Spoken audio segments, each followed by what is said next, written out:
Well, good evening, Hawkeye Nation. Let me get my camera here straightened out. Having some issues with StreamYard this evening, and maybe some of the same issues. Maybe the StreamYard issues they made their way over to the Iowa basketball court, or I should say the Kohl Center, the Iowa side of the court. What a weird game. I don't know how to recap what just happened. We're going to be joined by Coach Gary Close here in a little bit. Iowa succumbing to the Wisconsin Badgers on the road 64 to 52. Man, there's something weird in the air today. We'll do our best here over the next hour or so to make sense of it all.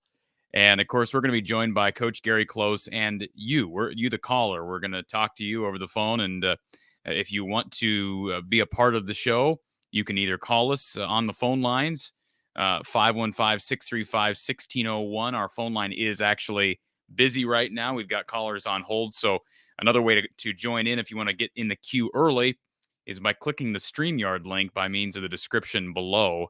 And I'll throw that up in the live chat again for everybody. If you want to join, ask a question, make a comment, you can certainly do that. And we'll get to your calls and your comments here in a little bit. I'm not able to see how many people are on here for some reason. So StreamYard's having some issues, I guess, because I can't see a count. I can't see anything. So I hope we're out there. I see all these people in the live chat. So there's obviously people watching. It says 0 people watching right now on my end, but obviously that's not the case. So we'll continue to do what we can do here. And again, we'll see what happens once Coach Gary Close gets here. Let's start out with our phone line. Thank you for calling the Iowa Smokehouse call-in line. Who's on the line?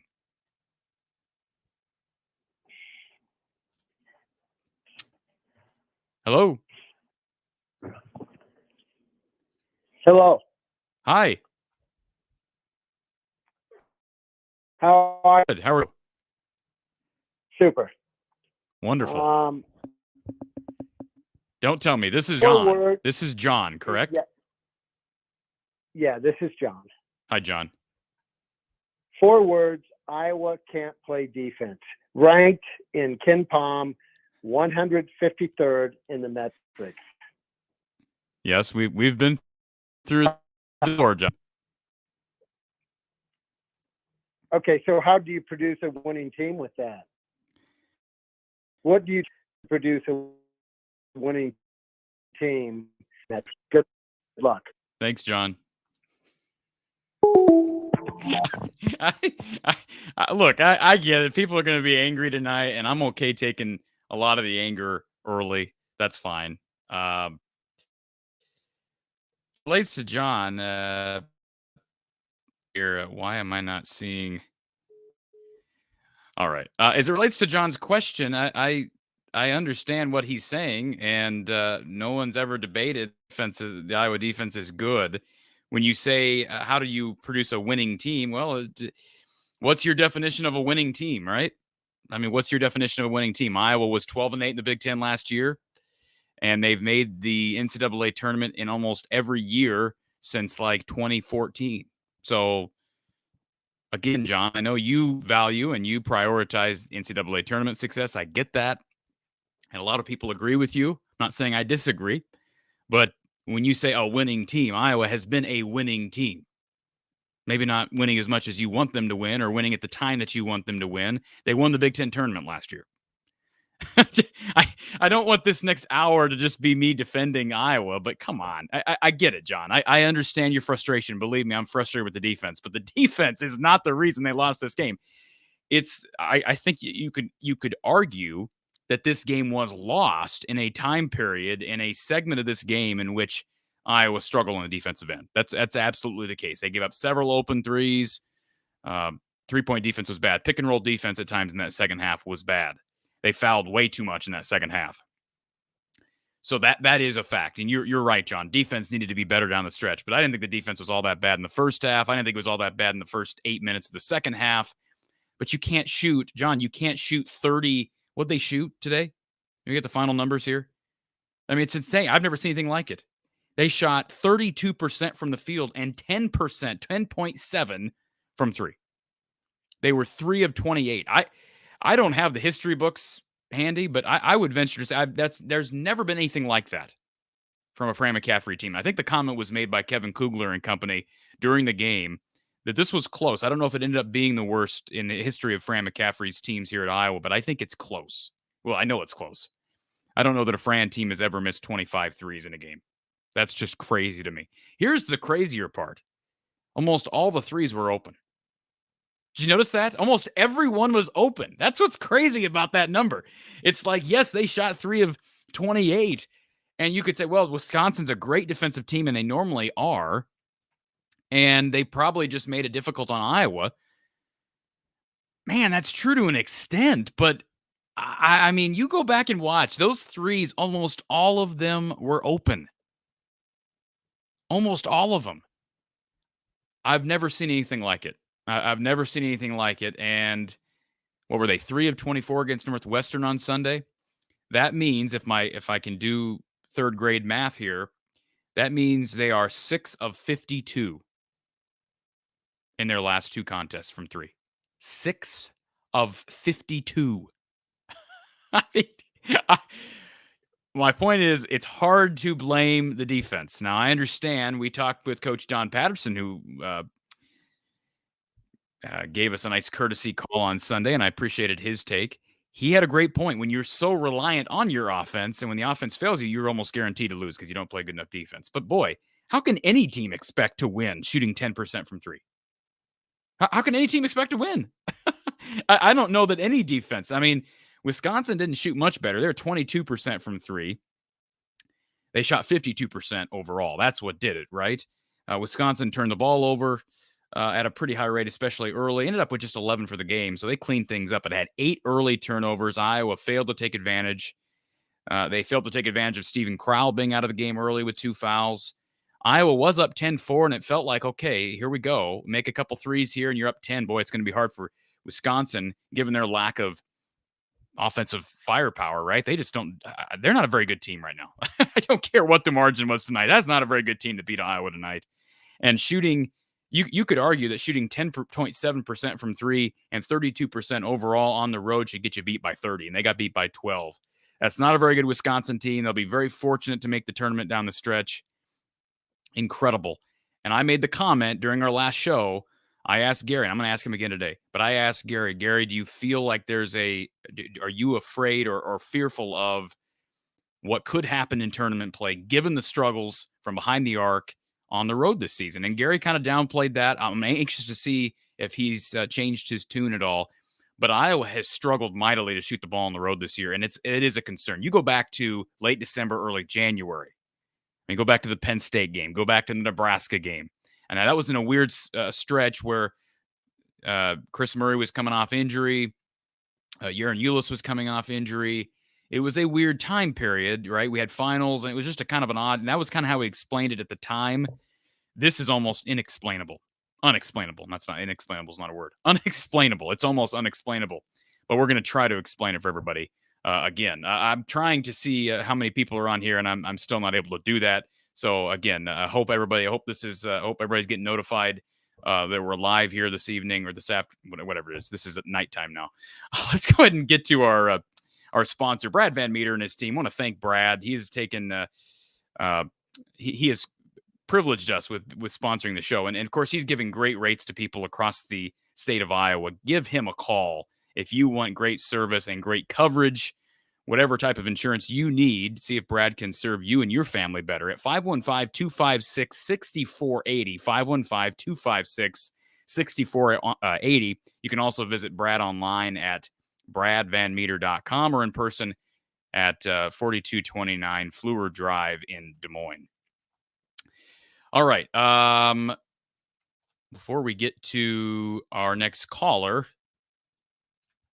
make sure we get to our super chat that was thrown up here by Lemansky. Let's not forget our super chat here. Hard to feel good about anything. Where is our dog tonight? However, the Badgers gave the great Magic Johnson his last college loss. Shout out to coaches Bill Cofield and assistant Bo Ryan beaten Magic.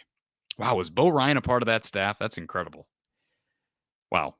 Didn't know that. Didn't realize that, I guess. But yeah, hopefully everybody's here not watching the Bill Cofield special on BTN. But Lemansky, I appreciate your positivity in the latter half of that message.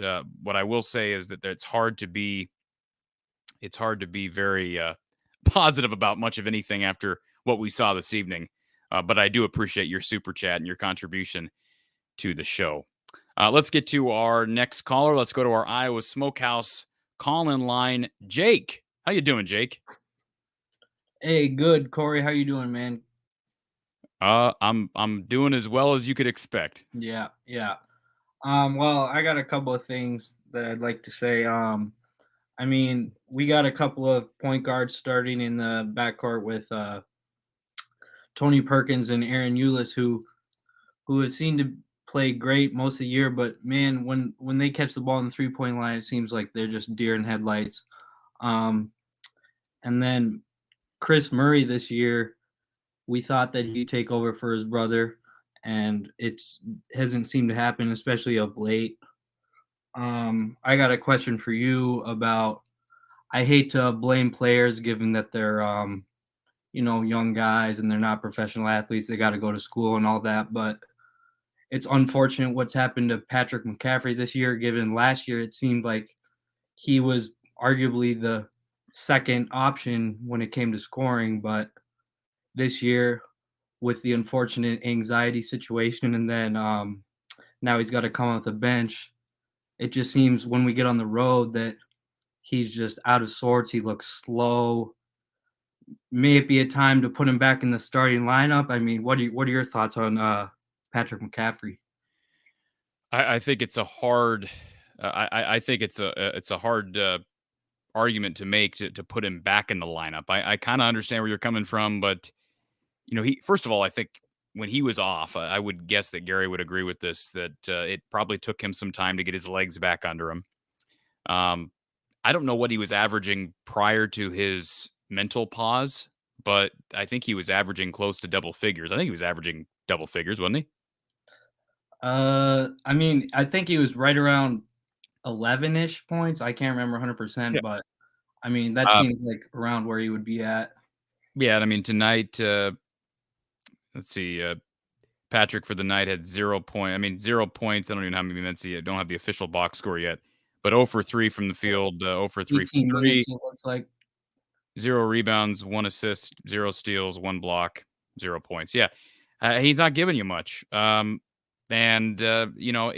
I agree with what you're saying. I've never been a guy who thought that Patrick McCaffrey was going to be the next NBA guy on this roster, and I know there were people a couple of years ago who believed that. I've always been concerned with Patrick's issues physically, I guess, and certainly not his fault given his medical history, but his inability to gain weight has always kind of made me question what's his upside. Not only at Mhm. the NBA level, but at this level.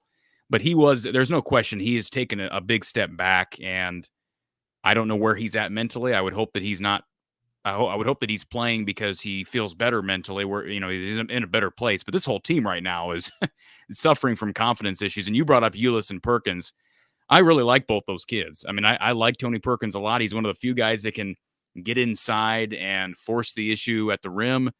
Um, I think Ulis has really cleaned up his mistakes earlier. I mean, he was turning the ball over left and right back in December. He's not doing that now. I mean, tonight he had 0 turnovers. He's really cleaned that part of his game up. But you're right. They're not consistent threats from outside. I do like the fact that Ulis keeps shooting without hesitation. Tony, right now, he does look like a deer in the headlights to me because he completely lacks confidence from behind the arc right now. Several times tonight, I was screaming at the television for him to shoot. If you're open, Yeah, shoot. And you can see that lack of confidence when he passes open shots. And that's one thing that Ulis doesn't do. Ulis seems to shoot without hesitation. That's positive. But neither guy, you're right, neither guy is above average from outside. And I mean, I think the big difference here, and you're right about Perkins and Ulis, it would help greatly if you had one of your two starting guards that could be a consistent threat from outside. But you know how Iowa survived over the past couple of months, Jake, without those two guys being consistent threats, is you were getting high volume from Connor, and you were getting pretty high volume from Chris, and then Peyton Sandfort caught fire during the last 2 months. All right. three of those guys are way down over recent games, especially games on the road. And of course, these last two have been on the road. So we'll see what happens Saturday against Michigan State. But I think they're able to survive without consistent 3-point threat from their two backcourt players when they have their best 3-point shooters on. But when those guys are off, you're right. They got very limited options from behind the arc. Right.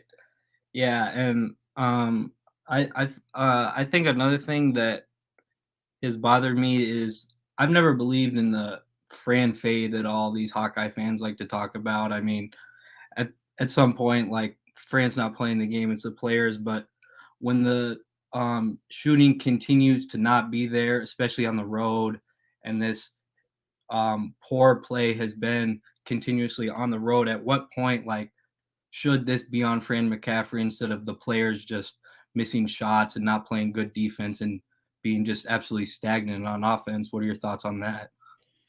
Yeah, I mean, I don't know how you don't place blame. I would hope that Fran. I mean, I haven't listened to the post game press conference. I hope that Fran is taking accountability and saying we got to do better. But the thing about it, like I don't know.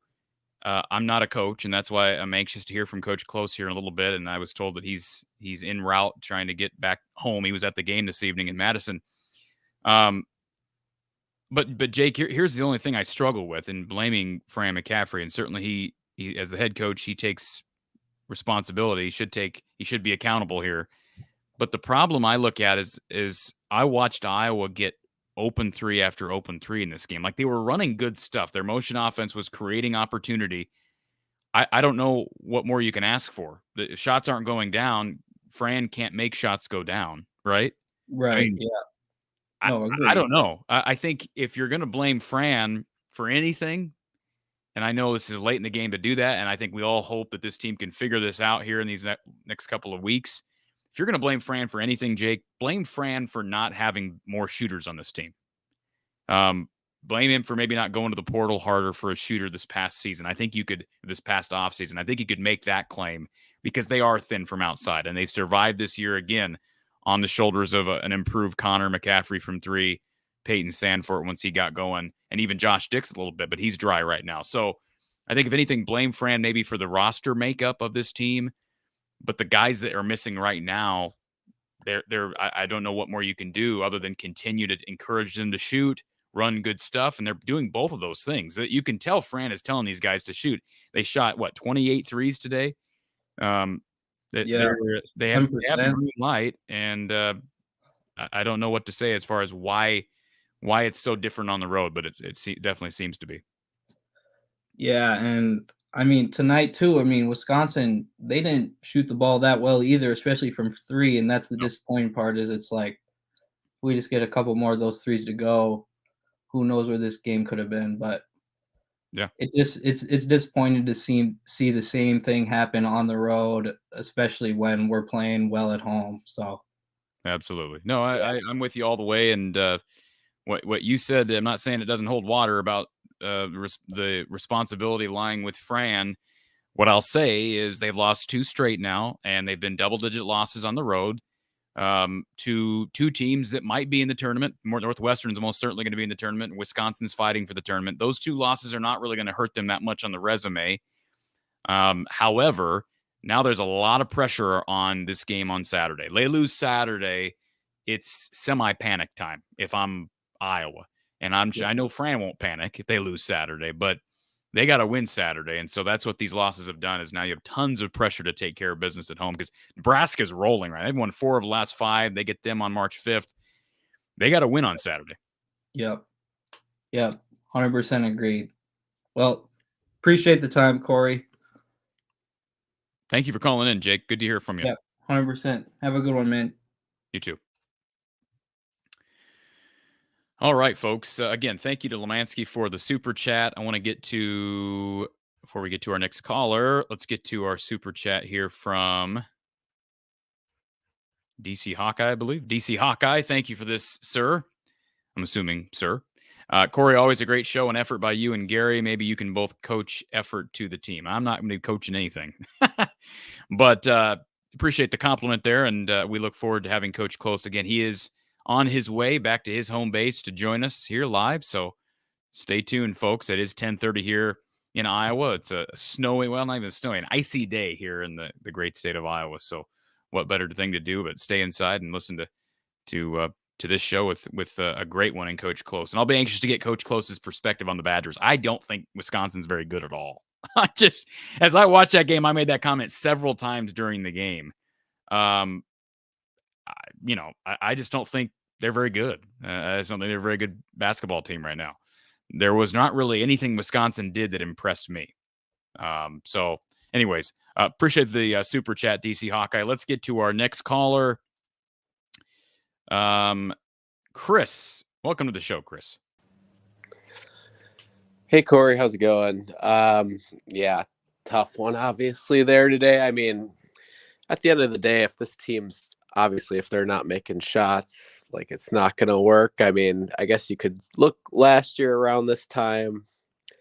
We were pretty much on fire from 3. I mean, during the Big Ten tournament, and then in the NCAA tournament, we went cold. So really, I mean, it's not like the season is over. It really comes, I mean, at the end of the day, college basketball is a complete crapshoot once you get to tournament time. I mean, there's no reason that this team can't get hot, but I mean, yeah, we got to get in first. I think we're in with 10 wins, but we'll see.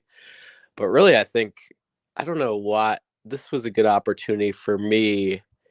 Like, why is Josh Dix, why isn't Bowen getting some minutes? Everyone's gone cold. Like, let's try to maybe get them some confidence for the tournament. If we need them, why do they not get any minutes? And I feel like Patrick, I mean, he was awful today and he still got his minutes. Like, is there a reason why those guys aren't getting any opportunity?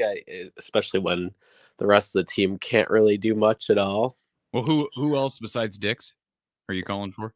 Yeah, I mean, maybe a little bit of Bowen too. I mean, he was at MSG at that Duke game, he showed some promise. I don't know. I mean, it seems like he's out of the rotation entirely, but like I feel like he still potentially could play a role. Like we might need him at some point. Why is he just completely out of the rotation?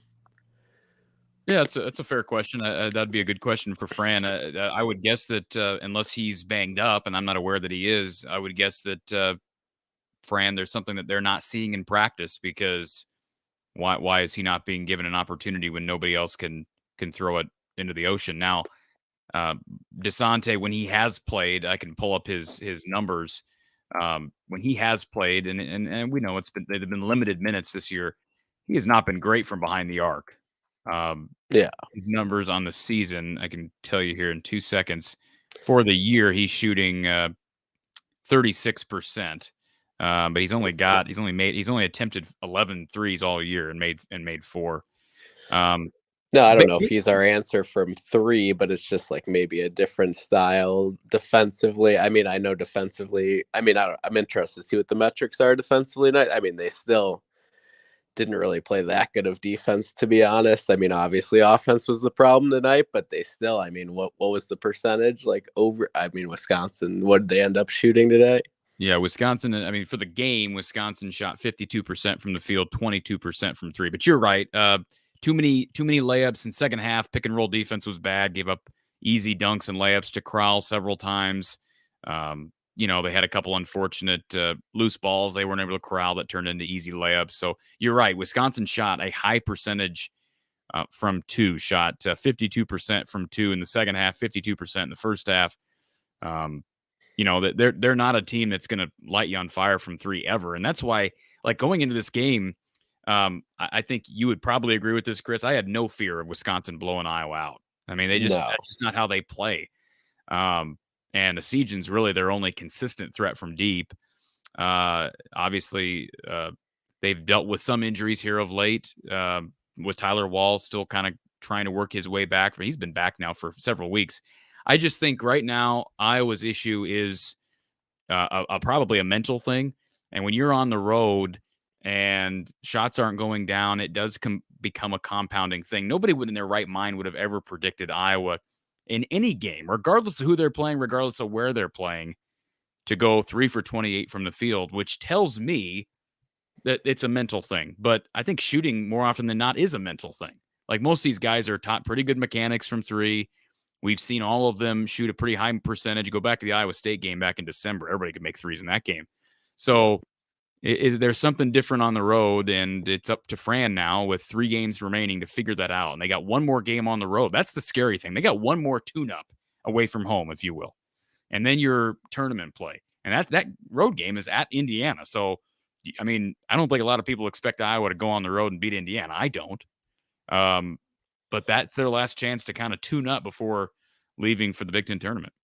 Yeah. I mean, yeah, you could tell on some of those looks. Like, I remember one specifically, like there was transition. Chris was just standing there wide open for 3. It was like mid-second half, and he took him 2 seconds to shoot the shot. Like, I mean, he should be confident enough to take that shot. Like, yeah, you could tell it's a mental thing. I mean, yeah, we were at the game on Sunday in Evanston. I'm from Chicago, and yeah, that team got rattled pretty quickly. I was right behind the bench. They did not look like a confident bunch out there. I mean, it's just like, it feels like, I mean, this is a senior, junior laden team, but it feels like there's really no one to just take control. I mean, Connor's trying to do it, but I mean, they don't handle adversity super well, and that's super concerning going into March, obviously. No, those are all fair points. And I said to the previous caller, I think a big part of this, not to put it on the shoulders of these 2 guys, but with the slump that we're seeing right now at Chris Murray and at a Connor McCaffrey, they are just, you're not going to get great 3-point shooting from anybody else in your starting lineup, right? Rebracha's not making 3s. Ulis and Perkins aren't going to be consistently making a bunch of 3s. So you better get good 3-point production out of those 2 guys. And Connor, for his career, has not been great from behind the arc. But he started off the first couple of months this season really hot from outside and looked like maybe their best shooter, at least in the starting lineup, not named Peyton Sandfort. And same thing with Chris. I mean, Chris came into this year with the reputation of more of a three-point shooter than Keegan. And yet, look at how Keegan finished off the year and what he's doing in the NBA right now as a rookie. Who's a better three-point shooter? I know we shouldn't be comparing the two, but, it's fair to do that. Right now, Chris is struggling. Everybody's struggling. I mean, go down the list. In case anybody missed the game, let me just fill them in. From three, these are the numbers. Chris Murray, 1 of 5. Aaron Eulis, 1 of 5. Tony Perkins, 0 for 5. Connor McCaffrey, 0 for 5. Peyton Sandfort, 1 of 4. Josh Dix, 0 of 1. Patrick McCaffrey, 0 of 3. This just reeks Nebraska. Like that road game in Nebraska back in December. It just go back and look at the percentages, the numbers that night. I remember saying the exact same thing. How do all these guys shoot this poorly on the same night? It's the exact same conversation we had in December. Yeah, we've seemed to revert back to that. And I guess the one positive is that we've seen when this team is at their best, it's generally at home, that they can be a top 5 offense. So, I mean, maybe in the tournament that clicks. I think there's still a lot of potential. I wouldn't give up on this team if I was an Iowa fan. No. But yeah, I mean, I think that, and also I don't think that it's effort. I think that a lot of people misconstrue. I was seeing on Twitter that this was like an effort problem. I mean, they had some defensive lapses, but I don't really think it was effort. It was more so confidence, more so than anything from what I saw. But yeah, interested to hear what Gary says today once we get him on. But yeah, thanks, Corey. Appreciate it. Appreciate the call, sir. Thank you. Yeah, good stuff. And I understand the frustration. And look, I'm not going to be able to put everybody's comment up on the screen, but a lot of frustration in the chat. I understand that. I'm reading everything, so I see all your frustrations. If I don't put your comment up in the chat, it's not because I'm trying to ignore it. It's just we got a bunch of comments and we can't get to everybody. But I understand the frustration. And this is a fair point from Bob. When threes aren't dropping, what do? Continue to shoot more threes. That is what this team is going to do. They're going to live and die, just like basically every Fran McCaffrey team will. They're going to live and die off the three. Philip Obracha, I thought in that second half, early in the second half, kept this team going, right? Kept the wheels turning because the threes weren't falling, but he made some big shots inside. I think maybe they went away from him a little bit too soon. That would be my observation based on what I saw in that second half. And I wouldn't be surprised if Fran kind of felt the same way. But again, your guys are open from three. If you can't make open threes, then what are we doing here? What are we doing? If you can't make open threes, what are we doing? So I can kind of understand. Let's just keep shooting threes because we're not going to be able to win down the stretch in this season without being able to make threes. So now there is the argument that can be made. And when you see the ball go in, you can get to the rim, get to the free throw line. If you can at least see the ball go down, it helps you confidence-wise, and threes are easier to make from there on out, and that makes sense. I understand that. I don't know that I would call it just hoping. I mean, I think Fran has confidence in his guys. If he's got confidence in Peyton Sandfort, in Patrick, in Connor, I mean, all those guys. He's got confidence in those guys from three. I've got confidence in those guys from three. But right now, those guys don't have confidence in their own threes, right? In their own shots. I've even got confidence in Tony Perkins from three. If he's willing to shoot when he's open. Right? When he hesitates and passes on open threes, that tells me, he's not engaged from behind the arc. He's not confident he can knock down that shot. That's a problem. And I would guess that, and maybe Gary would tell me I'm wrong, I would guess that at least 80% of shooting, especially three-point shooting, is mental. Right? And the 20% can be established early in a college player's career. And it's a lot to do with fundamentals and footwork and jump and all that. But I think 75 to 80% is mental, and we're talking confidence and everything that goes into competing at this level from a mental standpoint. So I'll be anxious to get Coach Close's perspective on it. But yeah, I don't know what you do more than just continue to shoot. And when tell your guys, hey, you're open, shoot. We're going to get out of this eventually. And I guarantee you that's what Fran was saying tonight. And that's probably what he's going to continue to say. Keep shooting. It will come. And as much as everything's missing now, when they start falling, everything will be falling. That's what Fran's going to tell his guys. There is, though, the valid concern of why doesn't this team shoot better on the road, because it's been a pattern of behavior. with one exception. Well, really two exceptions. They shot really well from three against Ohio State, all right, and lost. Remember, they didn't play a speck of defense in that game. They lost that game in the row, but they did shoot well. They did shoot well against Ohio State. The other game was at Rutgers. Played really well on defense. Made a lot of threes. Peyton Sandford, I think they made 12 threes in the game. That is the outlier, right? Rutgers a great defensive team, tough place to play at the rack, and Iowa just had Rutgers' number this year. And I even advocated on our last show, maybe go back and look at that tape. And maybe Fran will do that. Maybe the staff will do that. But that's really been the one complete performance they've had away from home all year. And when I say away from home, I'm including neutral site contests against Clemson, TCU, and Duke. That game against Rutgers was their best performance. I didn't think they played that well at Minnesota. So we'll continue to see what happens, but certainly encouraged by the fact that we've seen them shoot well on the road, but discouraged by the fact they haven't done so in quite some time. Let's get to our next caller. Who's on the line? Hello. Suck my cock, Corey. All righty. Waited 30 minutes on that. Okay. Let's get to our next call. Actually, before we get to our next caller, I think I know who our next caller is. And we're going to, I believe, get to Coach Close, who's been trying to get through, and I think we've got him on the line. Coach Close, can you hear me? Sure can. Well, Gary,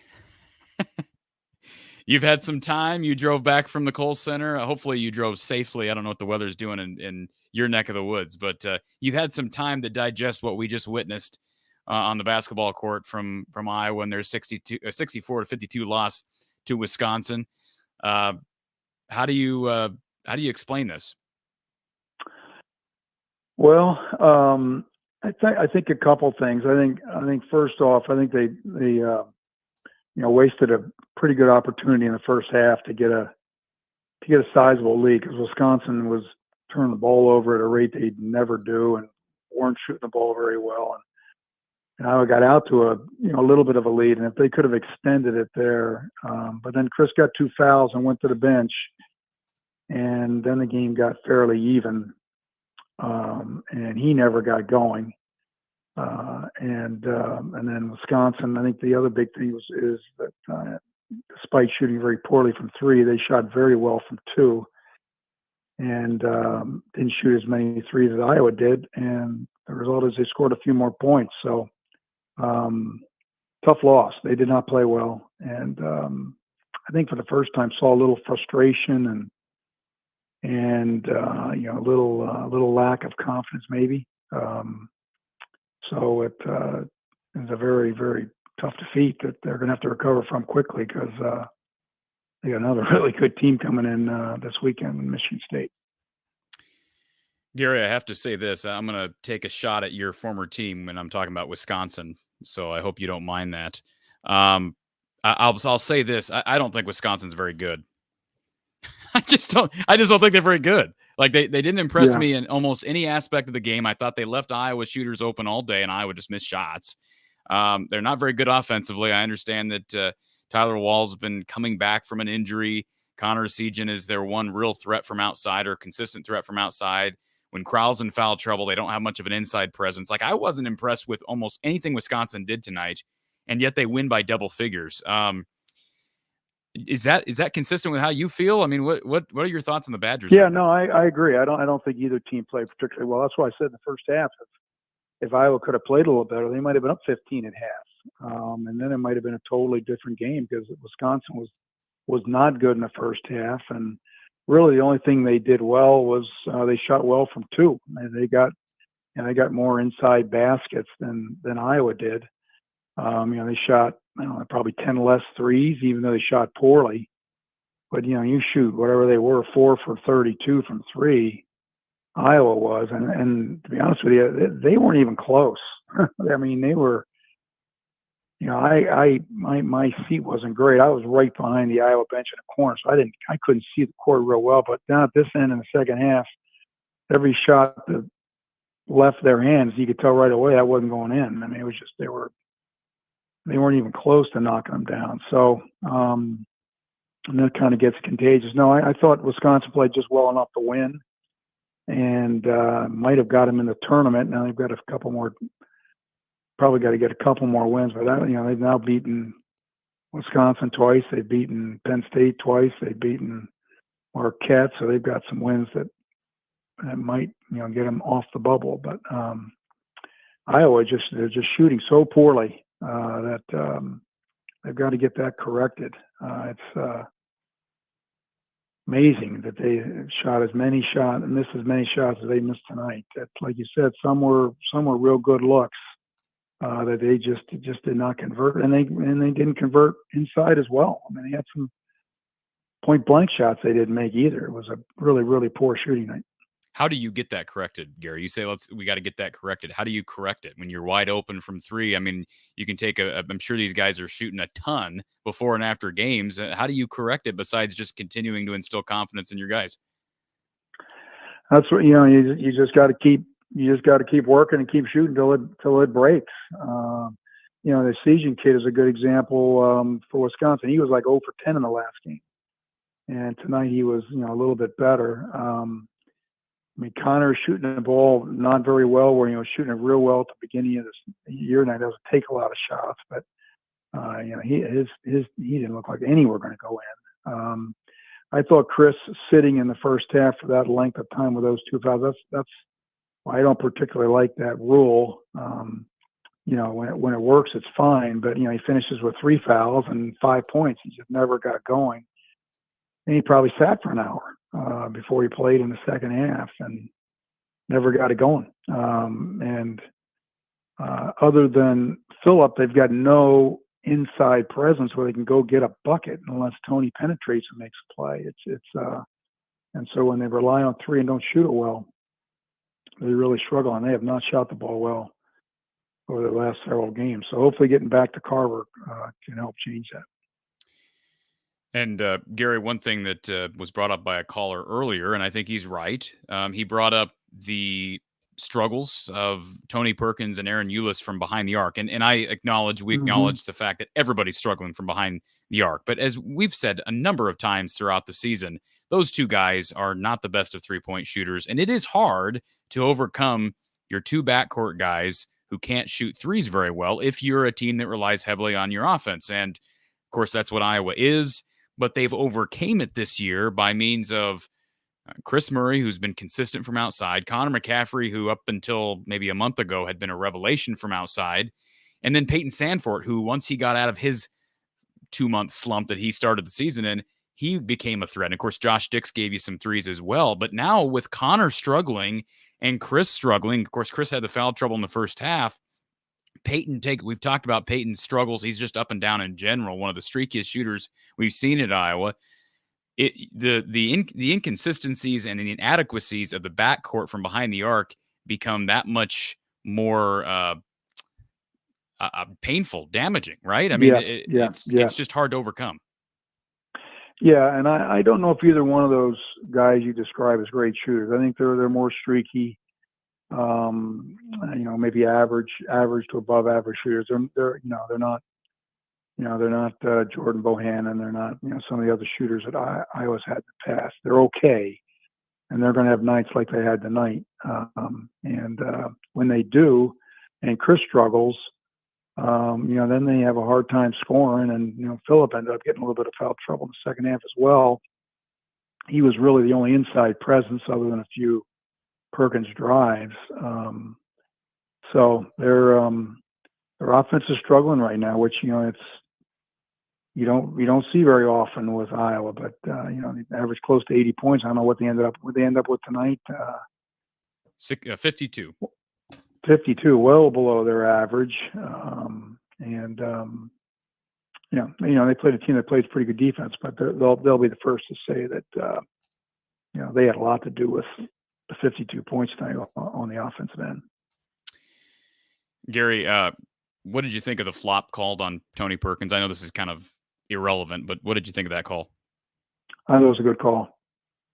I wonder if you're going to say the same when you watch the tape back. Robbie Hummel made a point on the broadcast of saying he thought that was a bad call. When you watch the tape back, it looks like he was leaning back and slipped. And slipped? Oh, I didn't see the slip. I saw a very lack of contact. That's the only thing I saw. So yeah, I didn't see the slip. If you go Yeah. back and after the commercial, Robbie Hummel commented on it, but I think that's kind of an indication, and he even brought that up, Robbie did, on the broadcast. That's kind of the epitome of that call. It's so hard to make that call in the moment, and you brought that up earlier in the season. We've seen less and less of those calls being made.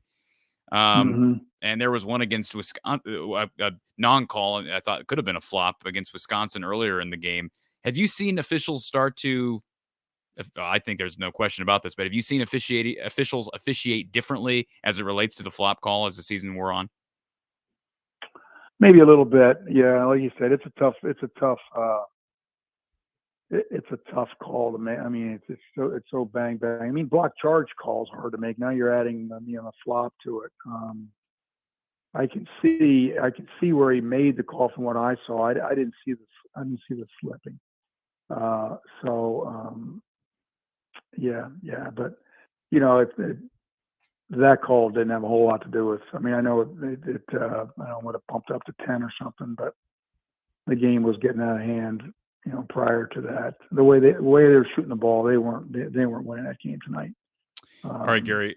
The last post-game show after Northwestern, we talked about Iowa's first half shooting performances in their losses. I want to do something a little bit different. I want to give you shooting percentages for the game, for each road game Iowa has played in the conference. And I'm going to go field goal percentage and 3-point percentage. Let's start with the Nebraska game, which of course they lost back in December. And by the way, this game reeked of that Nebraska game. Just like everything in this game to me reminded me of that game. And they actually shot 25% from three, which sounds really good compared to 11% tonight. 26% from the field at Nebraska, 25% from three. At Penn State, they were 44%, but 28% from three. At Rutgers was their really one outlier. They shot 45% and 44% from three. They did shoot well against Ohio State, didn't play a speck of defense in that game. So I guess you could call that a second outlier, 45% from the field, 46% from three. At Michigan State, they were 17.6% from three. Oddly enough, shot 46% from the field in that game. Against Purdue, they were 45% from the field, from 28% from three. At Minnesota, they shot 39% from three, 38% from the field overall. Of course, against Northwestern, they were 43% from the field, 13% from three. And tonight it got worse, 32% from the field and 11% from three. And we talked about road performances and being able to shoot on the road. And I felt like on Sunday, Gary, you kind of downplayed the notion that this is a real concerning trend. And I would challenge you on that again. Have you changed your tune at all on that? I mean, are you more concerned now about their inability to shoot on the road, or is this just another weird example of an off night? Yeah, no. When you start getting performances like that back to back, then you gotta, and then it looks a little more alarming to you. I never thought they'd have a problem scoring because I thought they'd be able to score, around the basket and driving and things like that, and they're not even getting that to drop. So, Northwestern and Wisconsin are probably the two best half-court defensive teams in the league. And they've done that to other people, but when you shoot as poorly as they shot tonight, that can't be all defense, and it's definitely concerning. I don't think there's any way to look at it. They're really struggling offensively now. 6 of 52 from three in their last two games, 19 of 100 in their last 5 road games. Yeah, I mean, that'll get you beat. Those are mind-boggling numbers, Gary. So let me ask you this. I think when you look, if you go down the roster and look at each player and their ability to shoot the ball, then maybe you understand some of what's going on. I don't know if they have one player other than Chris Murray that's a proven, consistent 3-point shooter. Somebody similar to maybe Jordan Bohannon or somebody else that is going to, on a bad night might shoot 25% and is going to shoot mid-30s to mid-40s about every night. And I'm not sure we've got that. I thought Connor had a potential of being that. I felt Sanford had a potential of being that. And they've been up and down. So right now it's not a good shooting team. Gary, what percentage of shooting is mental and what percentage is physical? Well, a lot of it's confidence. If you don't have confidence, it's tough. I mean, it's you start guiding the ball a little bit and rushing a little bit, and you need to see the ball go down. So I'm sure their confidence is shaking a little bit, and it'll be interesting to see how they react and recover this weekend, because Michigan State's good. Want to give a quick shout out to Iowa Smokehouse. They're sponsoring our coverage here.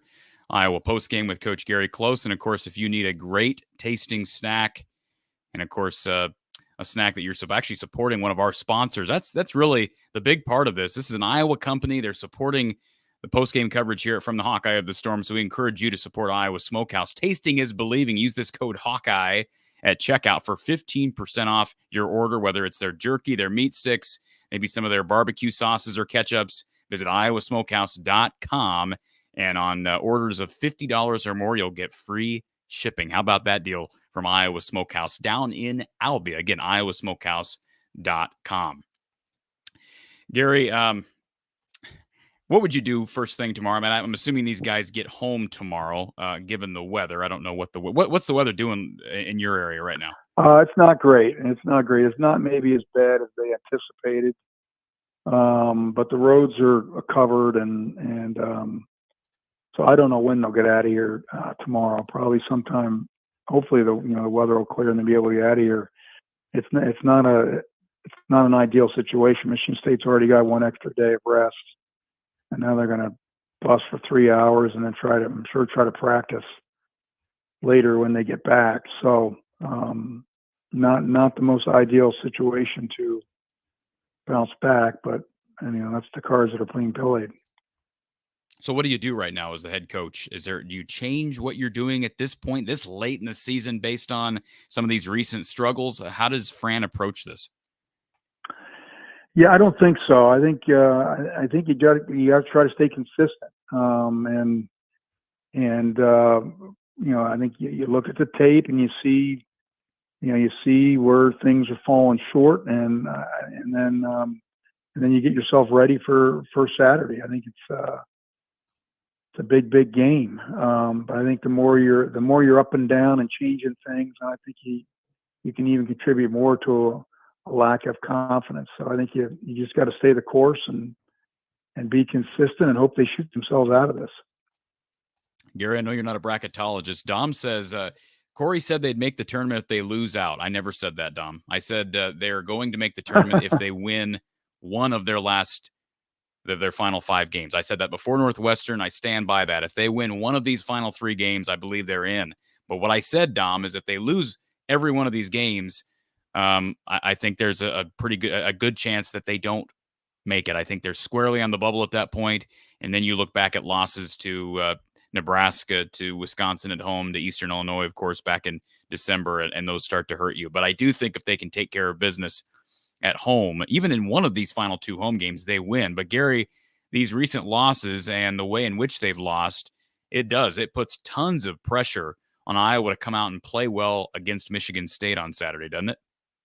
Definitely, because you want to be playing well. It's one thing to get in, but if you're getting in and you're not playing well, then your chances of lasting aren't going to be real good. So no, this is a big game Saturday. They've got to see if they can't turn this thing around against a very motivated Michigan State team that is coming off a nice win. So it's going to be interesting to see. I'm curious myself to see how they react. I thought they would be much better tonight after going through what they did against Northwestern, but they just can't make any shots. And when you're not making shots, you don't look good. I mean, it's just kind of the nature of the game. When the shots go down, it makes you look a lot better. So we got to get some shots to start dropping, because that percentage is just, I mean, you just shoot a mediocre percentage and you're probably going to win that game, or at least be in it. And it was far from that. What's incredible, it was brought up during the broadcast, Iowa, as far as offensive efficiency is concerned, Gary, they're down in the 50s on the road in offensive efficiency. And I'm talking ranked in the 50s. and probably down lower than that, probably down in the 60s now after this game. And yet they're one of the top few teams in the country in offensive efficiency at home. Have you ever seen a contrast like that from a team maybe that you coached? Maybe not right off the top of my head, but you tend to shoot better. You're more confident. You're sleeping in your own bed. The whole deal. You tend to play a little bit better at home, a little more confident at home, and you're used to the surroundings. So that's not totally surprising. I think the wide difference in it is a little bit surprising. But I do believe, other than Chris Murray and Phillip to some extent, they don't really have consistent offensive players. They're up and down a little bit, and right now they're down. So hopefully Saturday can start going back up again, because when they're up, they're pretty good. But the last few games, that's not been the case. Fair comment here from Jeffrey in our chat. He says Ulis is a zero threat when he drives the basketball. He never puts it up. That's a fair point, Gary. If he's not going to be a consistent threat from three, I give him credit for cleaning up the turnovers. He's been much better with the basketball over the last 2 months. But why doesn't he attack the rim more? Do you think that's a confidence problem? Probably, yeah. Just a experience situation where he's not real big, so he's got to get him angles. You got to get some speed by people, and it's an art. It's a talent to be able to finish, especially on some of those size and length in the league. And he probably just from a confidence standpoint, is not there yet, scoring in traffic. Whereas you can see Tony's a little more confident as far as that goes. Tony's a little bit bigger, a little bit stronger, which helps finish through contact and things like that. But they don't really have many more options past that. So they just got to hope he's going to play a little better. Shane says in our chat, when you're struggling from the 3-point line, you don't shoot threes. You have to drive and get to the line. I think there's some truth to that, Gary. How do you balance that as a coaching staff and as a starting lineup or whatever lineups on the floor? How do you balance, yes, we got to keep shooting when we're open versus, okay, we're not shooting well, we got to make a consistent effort to drive, get to the rim, get to the line?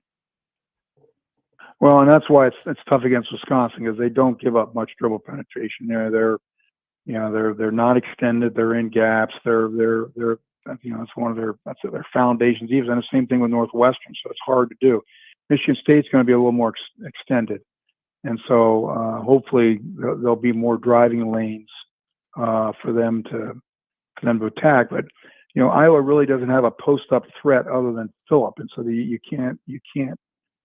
That's where you need some inside baskets and some ability to draw fouls when you're not shooting well, or to touch the post or drive and kick. Those threes are higher percentages right now.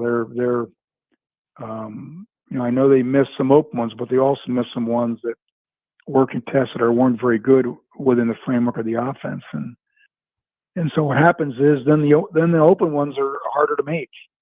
So right now they're not playing very well offensively, which is a surprise, because normally they're very good. But I was hoping maybe to see a few more set plays just to change it up and maybe get someone in a driving situation or another post up. But I saw probably a little too much dribbling and obviously some shots that didn't go down. So hopefully this is going to turn around. And once again, this is the second straight night it's been brought up. And who was it that I saw talking about the different, I guess it was somebody asked Fran about that during his post-game press conference after the Northwestern game. We talked about the difference in basketballs when you play on the road, and Iowa, of course, plays with the Nike ball. Sam brings up how when they're going on the road, they're playing with this Wilson ball more times than not. I know we addressed this on Sunday, but I guess it's a fair topic to bring up. Do you think there's any correlation with Iowa's shooting struggles on the road and the basketball they're playing with? No, I don't. No, and then that's the ball you're going to play with in the tournament, so you better get used to it. Why? I mean, I understand it's money and it's advertising and it's, you're going to play with the ball that's affiliated with your school. Why not? Why can't we just have a universal basketball? Is that not a fair request? That's a good question. I think the problem is you got so many shoe companies that are footing big bills at universities that want their balls out there that I don't think it's going to happen. Now the NCAA has got a contract with Wilson, and that's excuse me, that's the ball that's used during the NCAA tournament. But Iowa's a Nike school, Wisconsin's a Under Armour school, and those shoe companies want their basketballs out there. So I don't know where that's going to change. I guarantee you, Iowa's got some Wilson basketballs to practice with. I'd be shocked if they don't. And you think they do that leading up to road games then? Absolutely. Okay. I know we did, and I'm sure they do. I don't. You don't miss them as bad as they're missing them now. I mean, their shots weren't even close to going in. I mean, a few were, but I could tell right away when they shot them. That's long, that's short, that's left, that's. I mean, they weren't even close. So that's a little alarming. It's not like they were rimming out. A few were, but not many. And they did a decent job of battling for offensive rebounds, which gave them a chance to get some scoring and give them a lead, because they never shot well the entire game for the most part. And some also played some offensive rebounds. I think that got them an early lead, but they couldn't sustain it because they couldn't score. So the question is, Gary, what's you talked about the shooting struggles of this team, and the fact of the matter is this team just doesn't have the shooters that past teams has had, and you give Fran credit for what he's done with what he's worked with. I also mentioned before you jumped on here, if you're going to be critical of Fran, perhaps be critical of how he has made up the roster. And I understand he can't control all of that. He can't control Keegan Murray going to the NBA earlier, but with the transfer portal and certainly on the recruiting circuit, there are different things you can do to supplement your team from outside. And you would think that shooters would be flocking to Iowa to play. And they've got some really high upside shooters coming in next year. And of course, with Cooper Koch in 2 years. Right now, if you're Fran and you're evaluating your team's performance, I know we're not to the end of the season yet. We've got 3 more games before we can get to postseason play.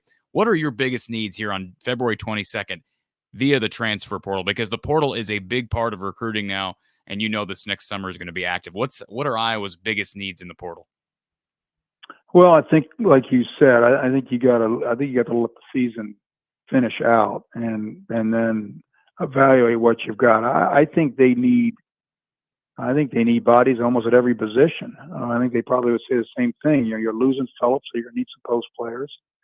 You're losing Connor, who was and I think will be hopefully an outside threat. So I think they're going, like a lot of people, they're going to have some holes to fill depending on who's coming back and who's leaving, and they may have some guys transfer or whatever. I mean, that's the nature of the game right now. The transfer portal is huge, and it may come down to NIL. I mean, there's a lot of things that's out of their control that they can only do the best they can do with what they've got. So, but I think that's for down the road. I think you've got to see this season through and then evaluate each and everybody that's coming back, and where do you need to fill the gaps? What do you have coming in? And I mean, I think Josh Dix has got a chance to be a shooter. I think Peyton's got a chance to be a shooter. Hopefully Tony and Aaron will continue to improve and get a little more consistent. So I wouldn't give up on them. I mean, they've all had their moments.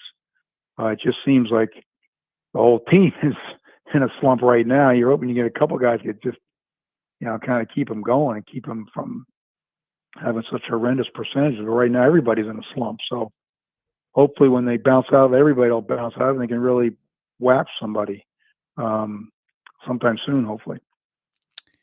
All right, Gold. No one on my end is blocking you. So if you're saying things to YouTube that it picks up as vulgar, that's what's blocking you. So I haven't blocked anybody this evening and don't plan on it. So let's get to this comment from Circle Herc. Circle Herc, on a lighter note, Gary, wants to know if you wore Badger gear tonight.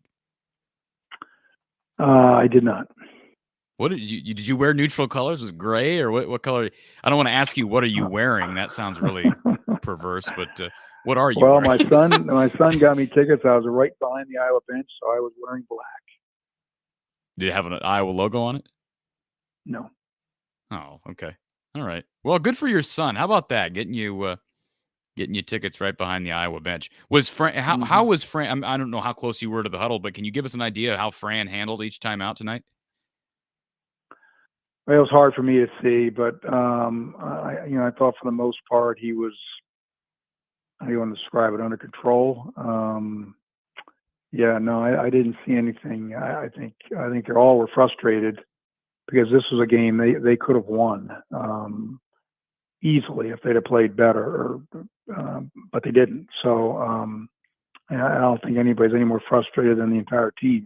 They know they can play better, and you go through this. So you just got to grind it and get it corrected and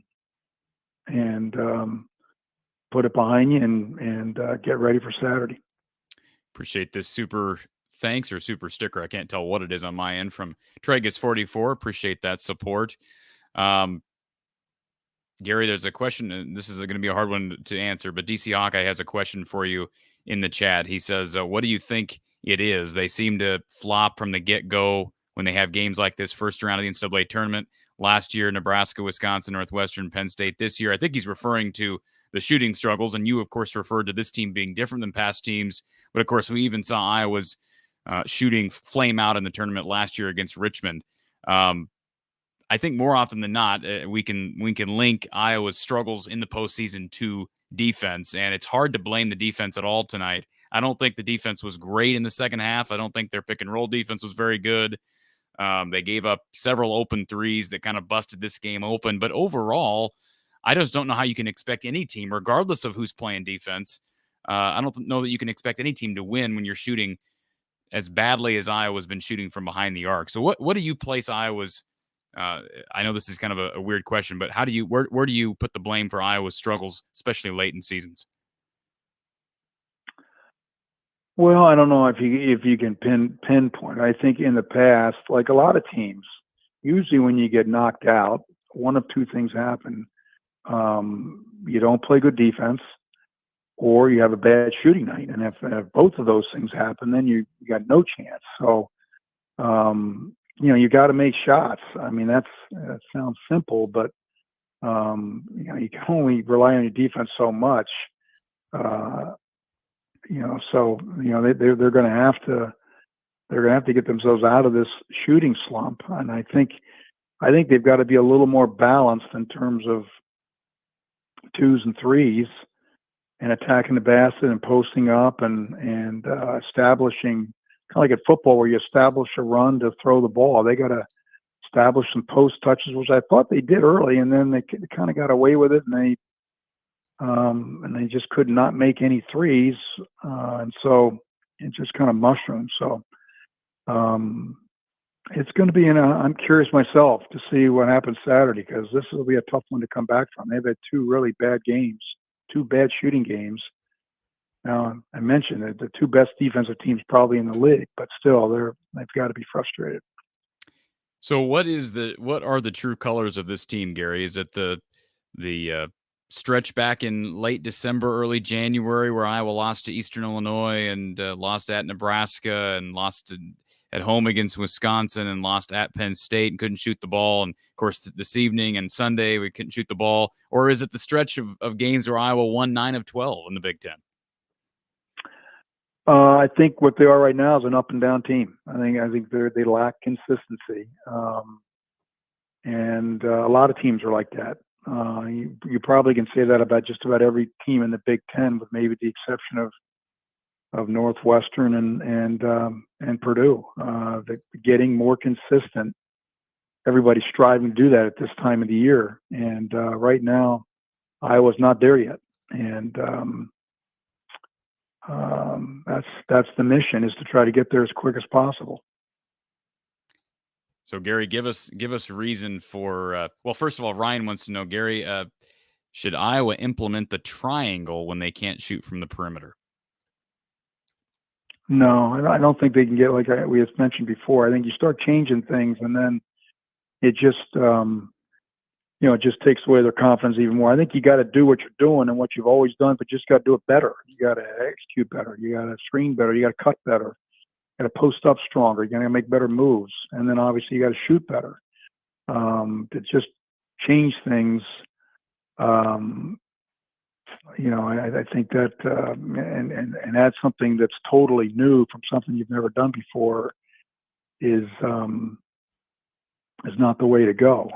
Now you might throw in a few wrinkles here and there to try to get that. I could see that, but to make wholesale changes, I think it's too late in the year to be doing that. I will say this, Gary, is we go further and further into this season and further and further along in the Fran era, I am starting to side with the people who say that Fran's 2-foul rule, or jail, as Sidearm 6 says in our chat, is maybe a little bit outdated. You mentioned last Sunday, and I don't think you took a stance on it one way or the other, but you did bring up the point that if a guy gets 2 fouls, 5 minutes into a game, sitting him for 15 minutes of regulation and then for another 15 minutes at halftime probably isn't going to do him any good in the second half. Chris Murray got that second foul. I think I don't know how much time, 5 to 8 minutes, somewhere in there to go in the first half. Of course, I think it was more than that. I think it was more than that. I think it was right around the 8-minute TV timeout. I've never liked it. I can see why coaches do it. Bo Ryan did it. Fran did it. I get it.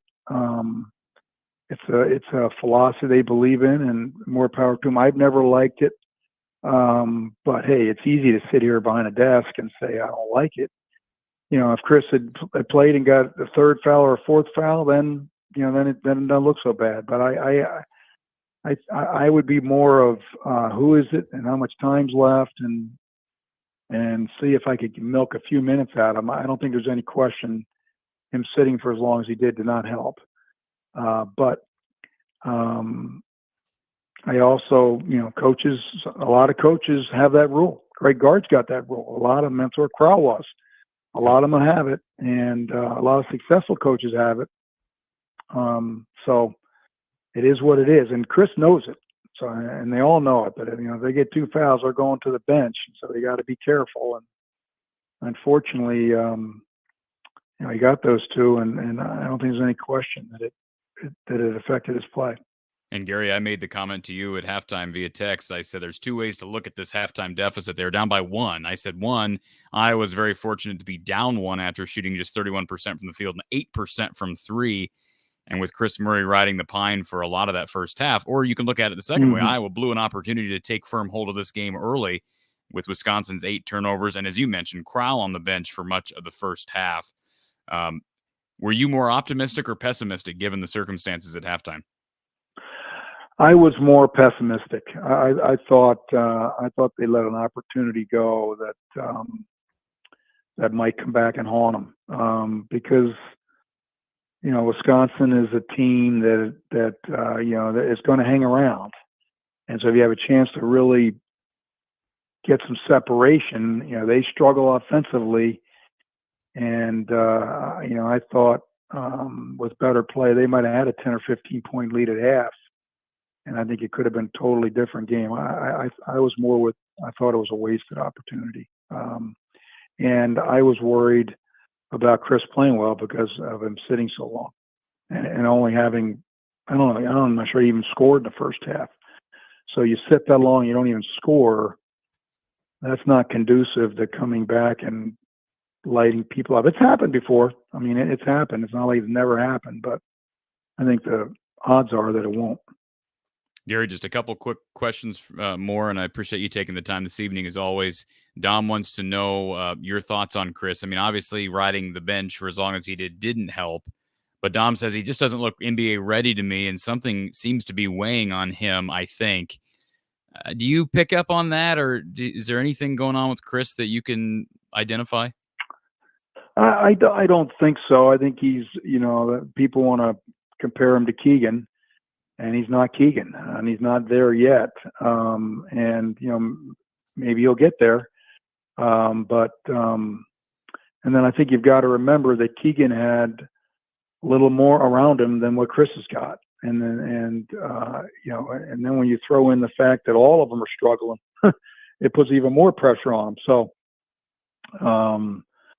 it's a tough go right now. I don't think there's any doubt about it. And obviously he's got to play well to give Iowa a better chance of winning. And he didn't tonight. And part of that was foul trouble, but he never got going. And Wisconsin deserves some of the credit for that, but,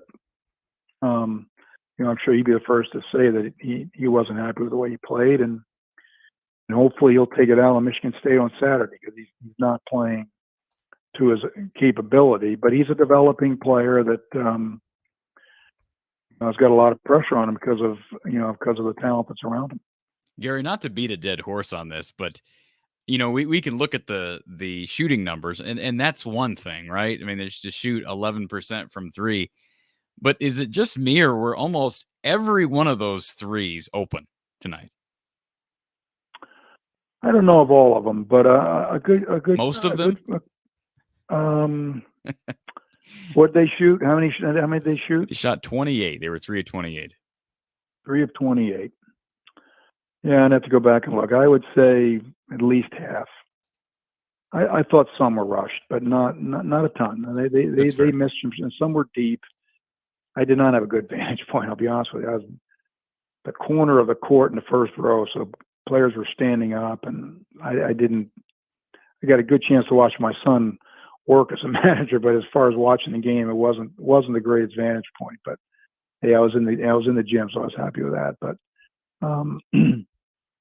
I think more alarming is how badly they missed them. They weren't even close to going in, most of them. Yeah, and this is such an odd situation. We've got such a unique situation with the roster makeup. And I look at Peyton Sandfort and I say the same thing each and every postgame show. He takes so many threes that I think are just bad shots. And I've never seen a guy who you view as a 3-point shooter. Like, that's what we view Peyton Sandfort as. And yet he gets up there and it seems like a third of his shots, either the ball's coming off his hand weird, or he's not square to the basket, or he's kind of releasing it in a robotic fashion. Do you see what I'm seeing with Peyton Sandfort's shot at times? Well, anybody will tell you, if you to be a great shooter, you gotta be consistent. You gotta, your stroke has got to be pretty similar. It's like a snowflake. It's different every time you shoot it, and it's then you got a less chance of being successful. So whether that's setup or delivery or things like that, I think he needs work in that regard. He certainly got a chance. I mean, he's certainly got potential. I don't think there's any doubt. We've seen it, but he, like a lot of the guys, is a work in progress.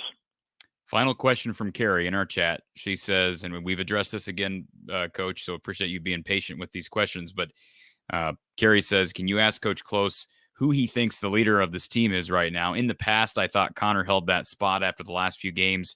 I'm not so sure.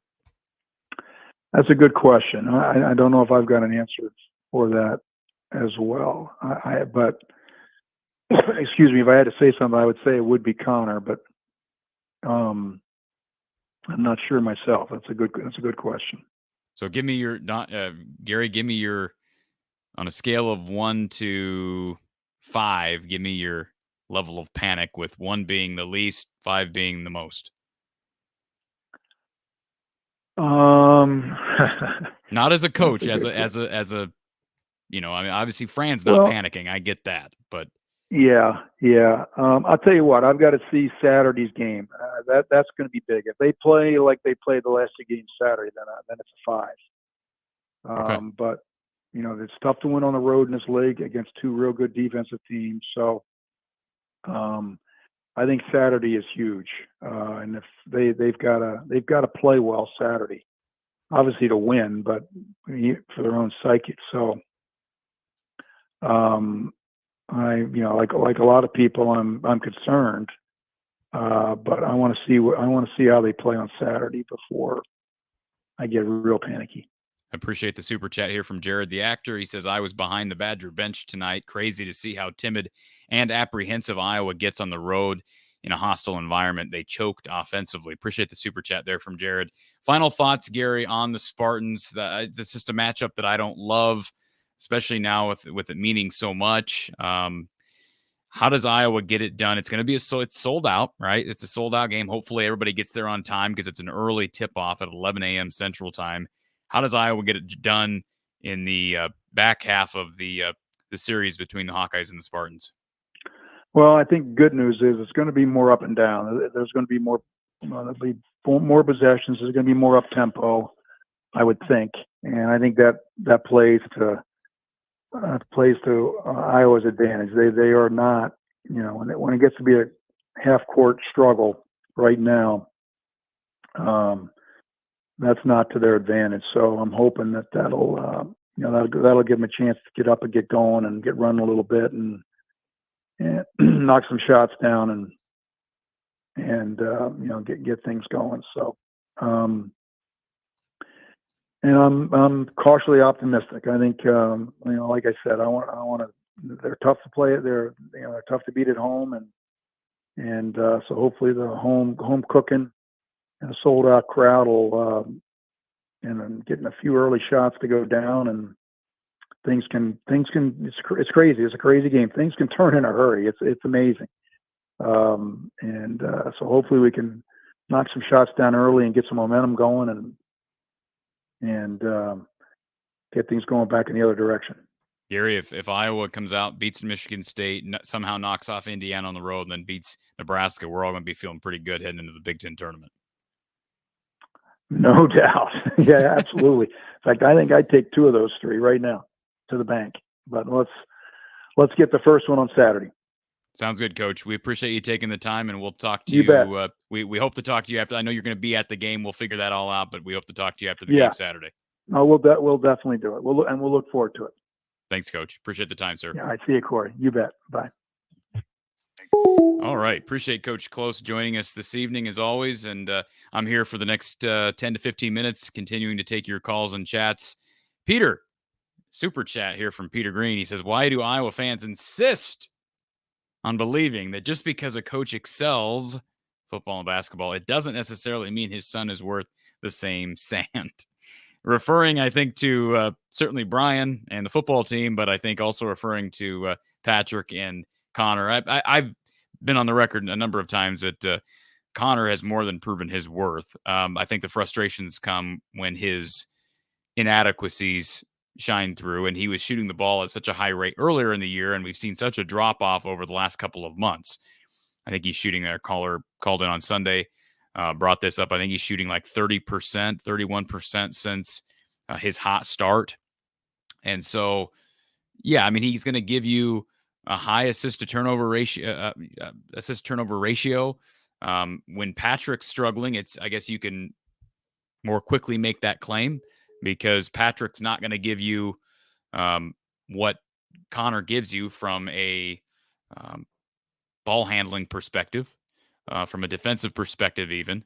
So I think that's a fair topic, but I don't buy into the nepotism claim as it relates to Iowa basketball because I do think Fran treats everybody the same. I do see that. On nights like tonight, it's easy to be frustrated and call that out, but I think Fran does a pretty good job of managing a couple of kids who, by the way, both of those kids are Big Ten level players. They just are. You don't have to like them if you don't want to, but they're Big Ten level players. DC Hawkeye, appreciate the super chat, DC Hawkeye. Corey, thanks for putting up with all of our frustrations tonight. I'll be completely frank. I don't think this has been my A game this evening either. I feel a little bit off. Maybe it's brushed off on me. Maybe the Iowa shooting performance is brushed off on me as a host. So forgive my inadequacies. It is like 11:30. It's been a long day. When they have these late tips, I always feel a little bit off once we start the post-game show at like 10:30. So appreciate the super chat, DC Hawkeye. All right, let's go to our next caller, Ryan. Welcome to the show, Ryan. Appreciate you calling our Iowa Smokehouse call-in line. Corey, thank you for taking my call. Good evening. On a terrible night like tonight, thank God for Iowa Smokehouse because it tastes good. Absolutely. I had to get it's my weakness, and just a couple orders that I got 15% off on. Anyway, what's your opinion as far as, I think one issue we have is, every broadcast is hey, we're 80 points a game. And, I think Carver pads that number a lot. It seems like outside of Rutgers and Ohio State, where we, like you said, we didn't play a lick of defense. I I I see the Richmond game last year in the tournament. Very winnable. We're probably better on paper, but we don't execute. We don't shoot. And my question for you is: do you feel that or maybe Fran, allows way too much guns a-blazing from three? If you're one of 15, eventually we might get to 4 of 25 and get a few points that way versus taking good shots. Now, I fully agree. Most of the missed threes in the last couple of games were fairly wide open, but yet you still had Peyton Sanford, which he did in the Illinois game in a clutch moment and it worked, and good on him. But taking some pretty cockamamie off balance threes with a guy in his face 22 and a half feet out with 25 seconds left on the shot clock, or whatever it may be. We don't exactly have, like a few years ago, 7-1 and 6-11 and 6-9 there to rebound the ball. We got Phillip and maybe Chris. I wanted your thoughts on that. And the thing that I was thinking is, a DeSante Bowen might have been the player of the game for Iowa against a fairly decent, okay program named Duke. And, he drove to the basket a lot and had success. And he's like irrelevant now. And it bothers me that we're not adjusting our offense, and maybe Fran starts red lighting some of these guys a little bit so that we take good quality shots. Again, I'm not condemning the wide open three, and there were plenty that we, built a house with all the bricks.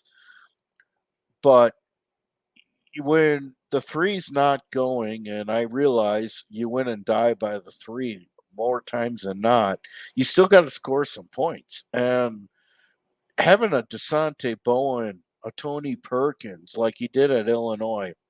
Tony Perkins, I don't think, had a single three-pointer at the Illinois game this year. And he had 32 points because he was aggressive, driving to the basket, attacking the rim. And why do we get away from these kinds of things? We lose games badly against teams we shouldn't lose to, or lose so badly to in the last couple of games, because we just live and die off the three and just, build a 7-story mansion with bricks. Fran's offense is just so predicated on being able to shoot the three. And I just don't. The thing is, Gary brought this up. Iowa don't have much of an inside presence.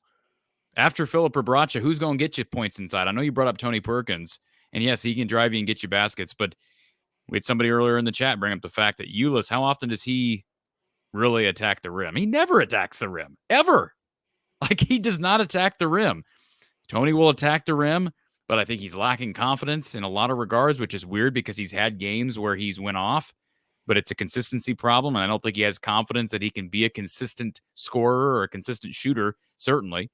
And yeah, you brought it up. I mean, I think Gary was being a little bit conservative when he said probably half the threes were open. I think at least 3/4 of the threes were open. I just agree do. with you, Corey. And Sanford, by the way, you're absolutely right about Sanford. He jacks up a lot of shots. I don't know. I don't think you just throw the red light up on these guys, because if you start doing that, like Gary said, you're probably going to compound the issue. Because if guys are lacking confidence now, what's going to happen once you start discouraging them from taking shots? Can you at least red light, hey, we got 20 seconds, 25, whatever it is, on the shot clock left, 20 seconds, 15 seconds. Sure. You got a guy in your face and you're off balance. You don't need to be throwing up a 22-footer off balance when you still have time to get it to a guard. And, this is one of the problems I think we have. Our guards just aren't as assertive as they need to be. Now, like a Connor, who's the ball handler, I'm not talking about. I'm talking more about Tony. And given a guy who has shown it against Duke, Iowa State, last I checked, Iowa State is a high seed in bracketology. Desante Bowen. I mean, he gets as much playing time as Courtney Eldridge's kid nowadays, give or take a minute here and there. He gets as much playing time as you, Ryan. Hey, you know what? I could shoot the three in my day, but I'm slow and short. Ryan, I'll say this: the Desante Bowen question is fair, and even though he hasn't really proven a whole lot from behind I don't think he's the answer from three. I think what you said about attacking the rim is fair. It seems like Aaron Eulis has a hesitancy to do that, and if he's not able to make threes consistently, he's not giving you a whole lot offensively, right? And he was 1 of 5 tonight, so I think that's fair to ask. Why isn't Desante playing more? I think it's also fair to ask, why isn't Josh Dix playing a little bit more? I know he missed his only attempt tonight, but he made some threes during January and during conference play and showed the ability to handle the ball. Maybe it's trial by fire for some of these younger guys. I think that's a fair point. I don't think you bench Perkins and Eulis, but maybe mix in instead of 5 minutes for Dix, you give him 10, and instead of no minutes for Bowen, you give him 5. And in those 5 minutes, let him actually show his aggressiveness. And the other thing is when you drive to the basket, you might get the layup, you might not, but not necessarily in Madison, because we know how things go there officiating wise. Not that tonight was terrible, but you could definitely pick up. It's a good crew tonight. I didn't see Crooked Courtney there, and it was a pretty good crew. It was one of the better officiated Madison games. I've seen some real doozies, but I guess all I'm saying is, when you drive to the basket, you have a real good chance of getting fouled, and we are good at the free throw line. So when the three's not going down, Fran. And, there's many examples over the years where Fran struggles when the team is struggling shooting from the field to find points for this team. Okay, you're going to shoot 15, 20% from the three. Well, you got to find other ways to get it to 70 points, because we do not win in the 60s, let alone the 50s. And we almost hit 50s. We were stuck on 49 for a while. I thought, okay, they may not hit 50.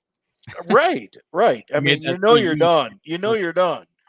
Yeah. Because, and I completely agree with you. Wisconsin is not a very good team this year. This is probably the worst Badger team I've seen in 10 years. And they are not a good basketball team right now. They're not. No. They're like not in any, like I say, in any fashion. I don't know of anything that about them that is impressive to me. Like Crowell is pretty good. Tyler Wall is pretty good. Esigen's a good 3-point shooter.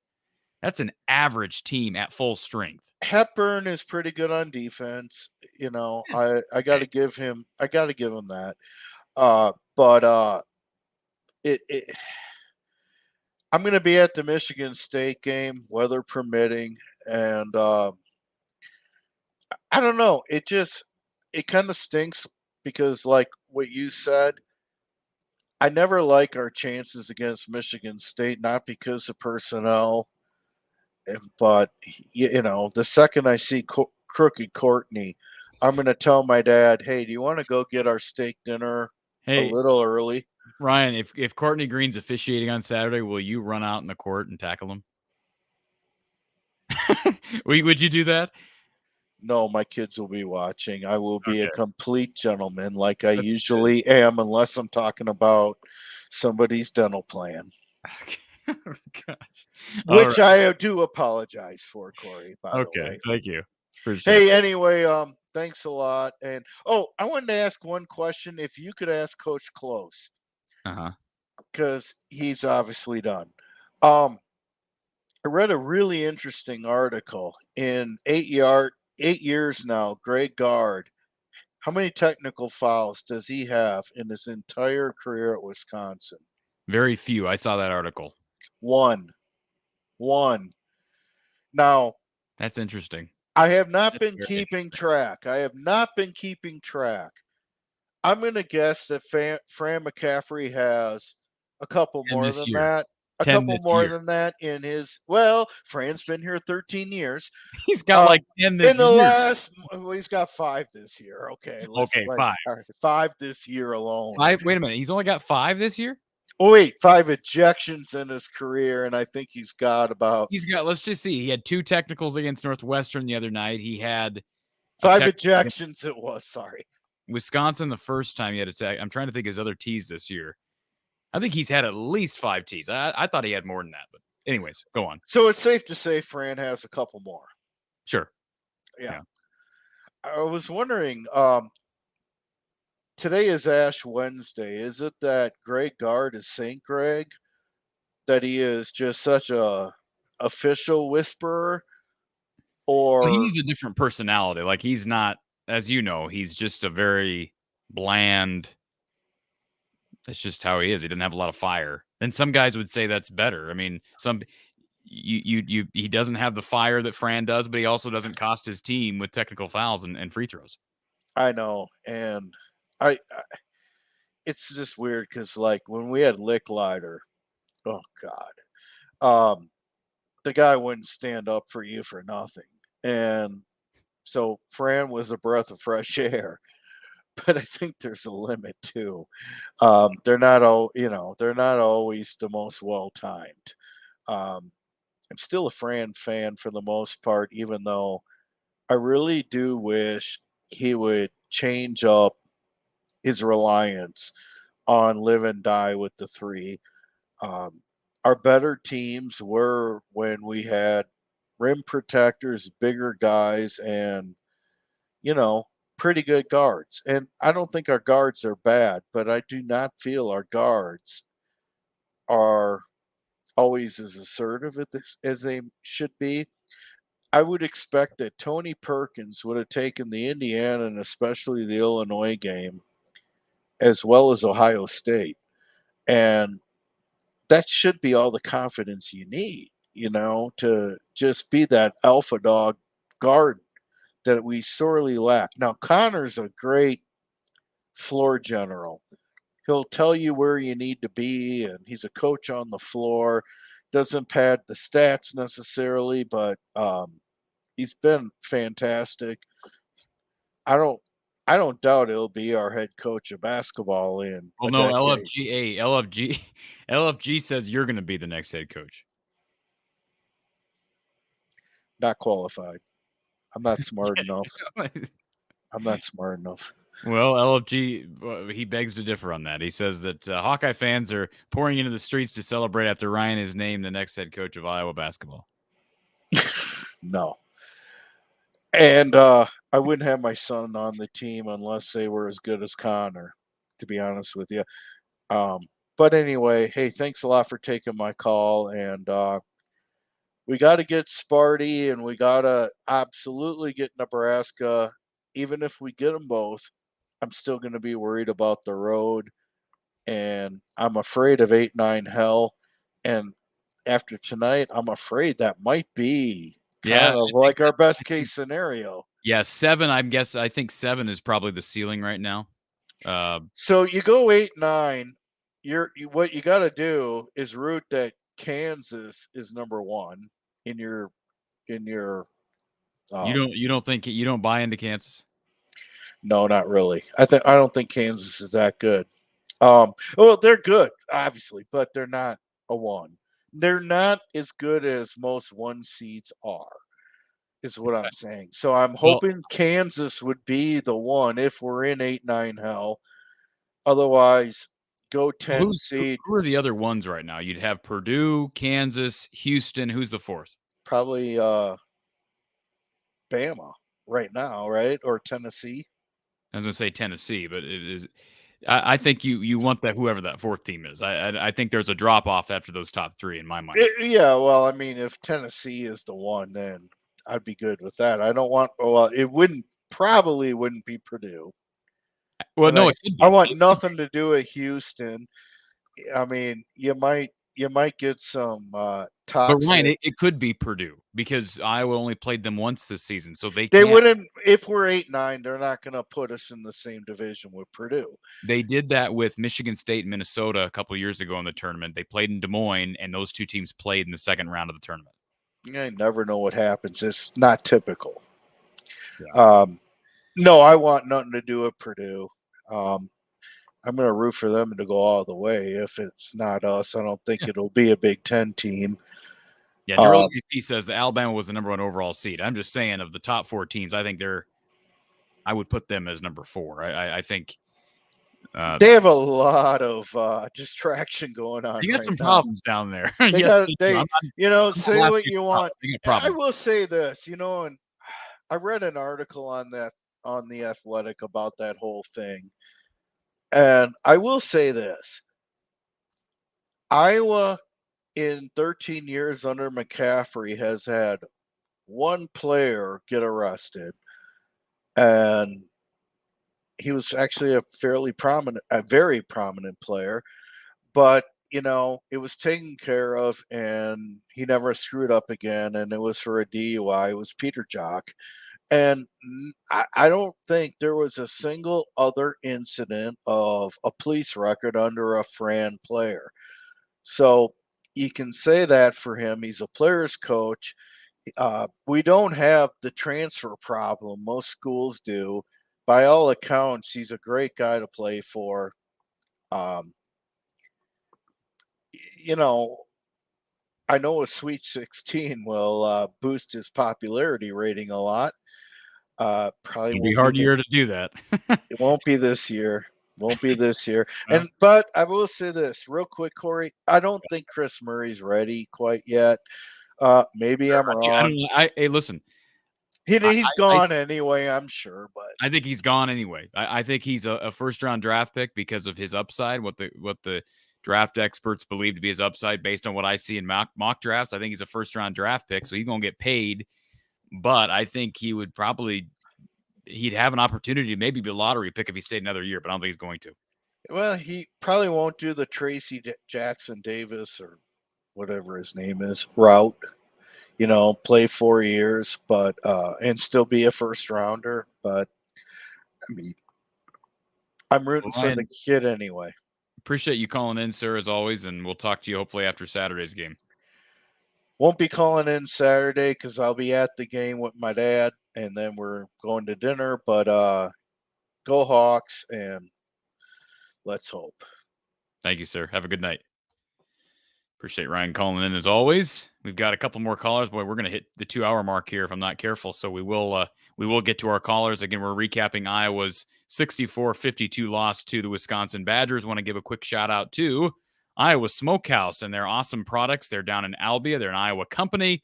And, of course, they're sponsoring our postgame coverage here from the Hawkeye of the Storm throughout the month of February and even into March. Visit iowasmokehouse.com for the best deals on great snacking items, whether it's their thick and tender cuts of beef jerky, their flavorful meat sticks, or their awesome steak bites. Tasting is believing with Iowa Smokehouse. Use that code Hawkeye for 15% off by going to iowasmokehouse.com. And again, at checkout, use the code Hawkeye. Tasting is believing with Iowa Smokehouse. And of course, in addition to Iowa Smokehouse, Brad Van Meter and his team down at State Farm in Des Moines, they offer home, auto, renters, business, life insurance, all of the above. They spend countless hours each and every year monitoring their customers' coverage and, of course, making adjustments as needed to meet you on a personal level. They've got 3 fully licensed team members to help you navigate through the complex insurance world, and they're part of the biggest auto insurance company in the nation. That's State Farm. Brad Van Meter and his team down at 4229 Fleur Drive in Des Moines. Call him at 515-256-6480 or visit him online at bradvanmeter.com. Let's get to our next caller who's been patiently waiting on hold. Thank you for calling the Iowa Smokehouse call-in line. Who's on the line? Hey, Corey, good evening. This is John. Hey, John, how are you? Oh, I'm good, sir. How are you?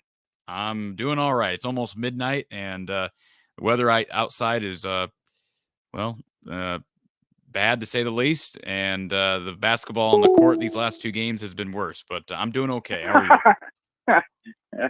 Well, I'm in the tunnel. We just got rain today, so it's not too Well, bad. good for you. Just curious on your thoughts, real quick. I know it's late.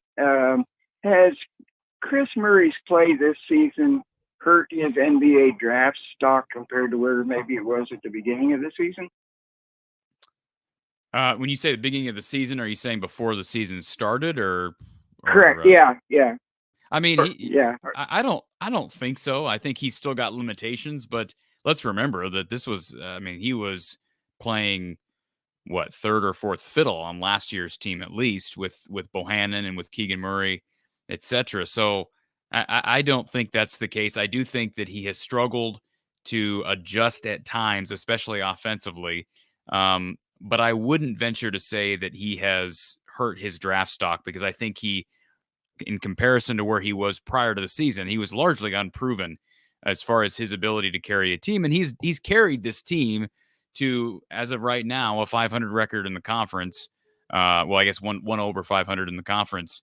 And, you know, he is the second leading scorer in the Big Ten Conference. So, no, I wouldn't say he's hurt his draft stock, but last month or so, he certainly hasn't helped it.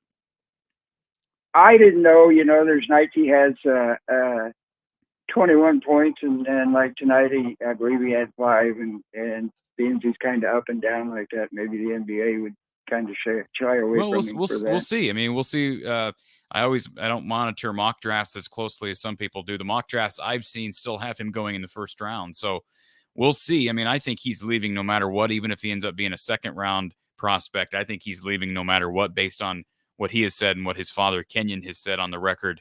I would be shocked if he comes back. Let's remember, he's also he's a junior in college, but he's also he's the age of a senior, right? Because he reclassed back, so he took a year at DME Academy down in Florida out of high school. So, you know, guys are encouraged to get to the NBA at a young age. Keegan Murray this year is a rookie, and he's one of the older rookies that I mean, I think he is probably the oldest lottery pick in the draft from this past season. So guys are wanted earlier and at a younger age. So I think these kids feel like the clock is ticking. So I think it would serve him well to come back for another year and develop, but I think he's leaving almost no matter what. It would take something big to change that, I think. Well, I don't know. I don't follow the NBA. I don't follow the NBA draft, but it seems like, to me anyway, that the only thing that would help his draft stock would be if he came back next year and had a monster night every night out, 20 points and 10 rebounds would be the only thing that would help him. So I wouldn't blame him for going this year. I think one thing that would help him is if the league could see him, scouts could see him better his ability at finishing around the rim. And I'm talking about finishing through contact. I do think he struggles with that at times, and going up strong with the ball. I think that's maybe his biggest weakness right now. It certainly could develop a better post game. I think he's a little bit one-dimensional once he gets down on the block. So there are things he could certainly improve, but I think a lot of what these scouts, I'm trying to speak for people that I don't know and I've never job shadowed, but I think a lot of these scouts that are evaluating these kids are looking at upside, and like it or not, I have to think what Keegan Murray is doing this year in the league helps Chris's cause. I think a lot of scouts are going to look at Chris and say, hey, we got his identical twin tearing it up right now for the Sacramento Kings. This kid's a little bit more raw than his brother is, but we can work with this, and he's at least worth a late flyer in that first round. That's my guess of how the scouts are looking at him.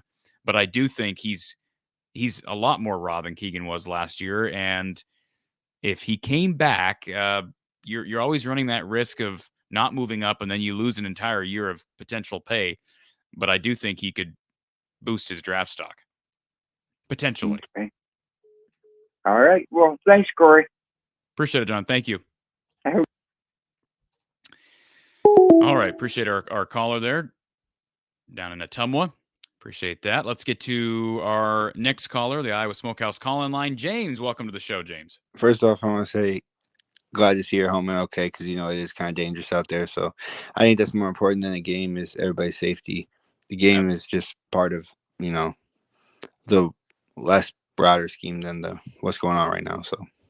And James, you've been waiting on hold for like 2 hours. I almost fell asleep a couple of times, but I'm still here, so I'll be all right.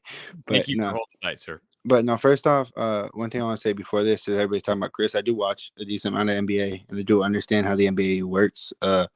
He definitely won't come back because, obviously, as you said, look at people like Draymond, right? Draymond has a successful career for himself, right? But him staying that many years in college to what? Made him a second-round pick, made him 57, so he lost all that money going into it. Look at other people. Denzel Valentine. He lost a lot of money because of it. The longer you stay, the more it hurts you. So, he's not going to stay longer. Yeah. So, and I don't think his draft stock really can go up as much just because of the way he plays. I don't think it will change, if that makes sense. So, I think he would need to. You're right. As you age, your draft stock's going to take somewhat of a hit. I think the question is, is there more potential for positive gains than there is, drop as it relates to aging? So I don't know the answer to that question. I'm not a scout, but I just think that he has not shown the ability to finish through contact, and that to me would be a bit of a red flag if I'm an NBA team. He's pretty raw on the post, but with the modern NBA game, James, you understand this. He is probably going to fit the mold of being a 3-and-D guy. Now, he's struggling from 3 right now, but in general, he's a solid 3-point shooter, and he's athletic enough to where he can defend. I don't think he's been a great defender at the college level at Iowa, but who plays great defense individually at Iowa? I hate to say that, but that's just the reality of the situation here. So you're probably right. I think maybe that's what Kenyon and my guess is what Chris's thought process is. We could potentially do more damage coming back for an extra year as opposed to increasing what we were able to show scouts on tape and the positive gains that could come from that. My guess is he's gone this year almost no matter what. Yeah, I agree with you too. I feel like what Keegan's doing is going to help him just because their games kind of can be similar if he plays to that level. Now, I'm not saying he is that level, but I mean, if he plays to that level, their games obviously are the same. He could be that. Maybe an NBA coach or an NBA team might be able to get that out of him. You never know. The question is, could NIL be? Could that change the game? How much is Chris worth? From an NIL evaluation standpoint, that might be a factor. I don't know. I don't know what NIL opportunities are available for someone like Chris. I know he's got NIL deals, but that's a fair question. For sure. One more thing before I get into the day's game. One thing I think that we as Iowa fans take for granted, and especially this year I think is even more, is Jordan Bohannon, right? And I understand people have hated Jordan Bohannon some people have hated Jordan Bohannon just because the way he adds, his attitude, the way he just has been, right? But he's one of the greatest 3-point shooters in Iowa history, and sometimes he can get you that bucket when you're struggling like this. If you had a Jordan Bohannon night, he could hit 2 or 3, and maybe that changes the game around. You don't have that guy, and I feel like a lot of people take that for granted, where it's like, oh, well, it's Jordan Bohannon. He was here for his 7th year. Yeah, but he also is a guy that can get you that bucket. He's a guy that, Indiana, it's just the case in general. Who else? Obviously, they're going to double Keegan Murray. So who else do you trust taking that shot? There's only one more person on that court that I trust to take that shot to win the game, and that was Jordan. So for me, that's kind of the factors. I think people are just taking for granted how much he meant to this team.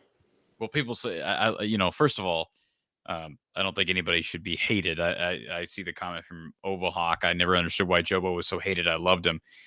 I've never hated a player. Why would you hate anybody, first of all? But second of all, I think the reason why he was disliked by some people is he didn't play much defense.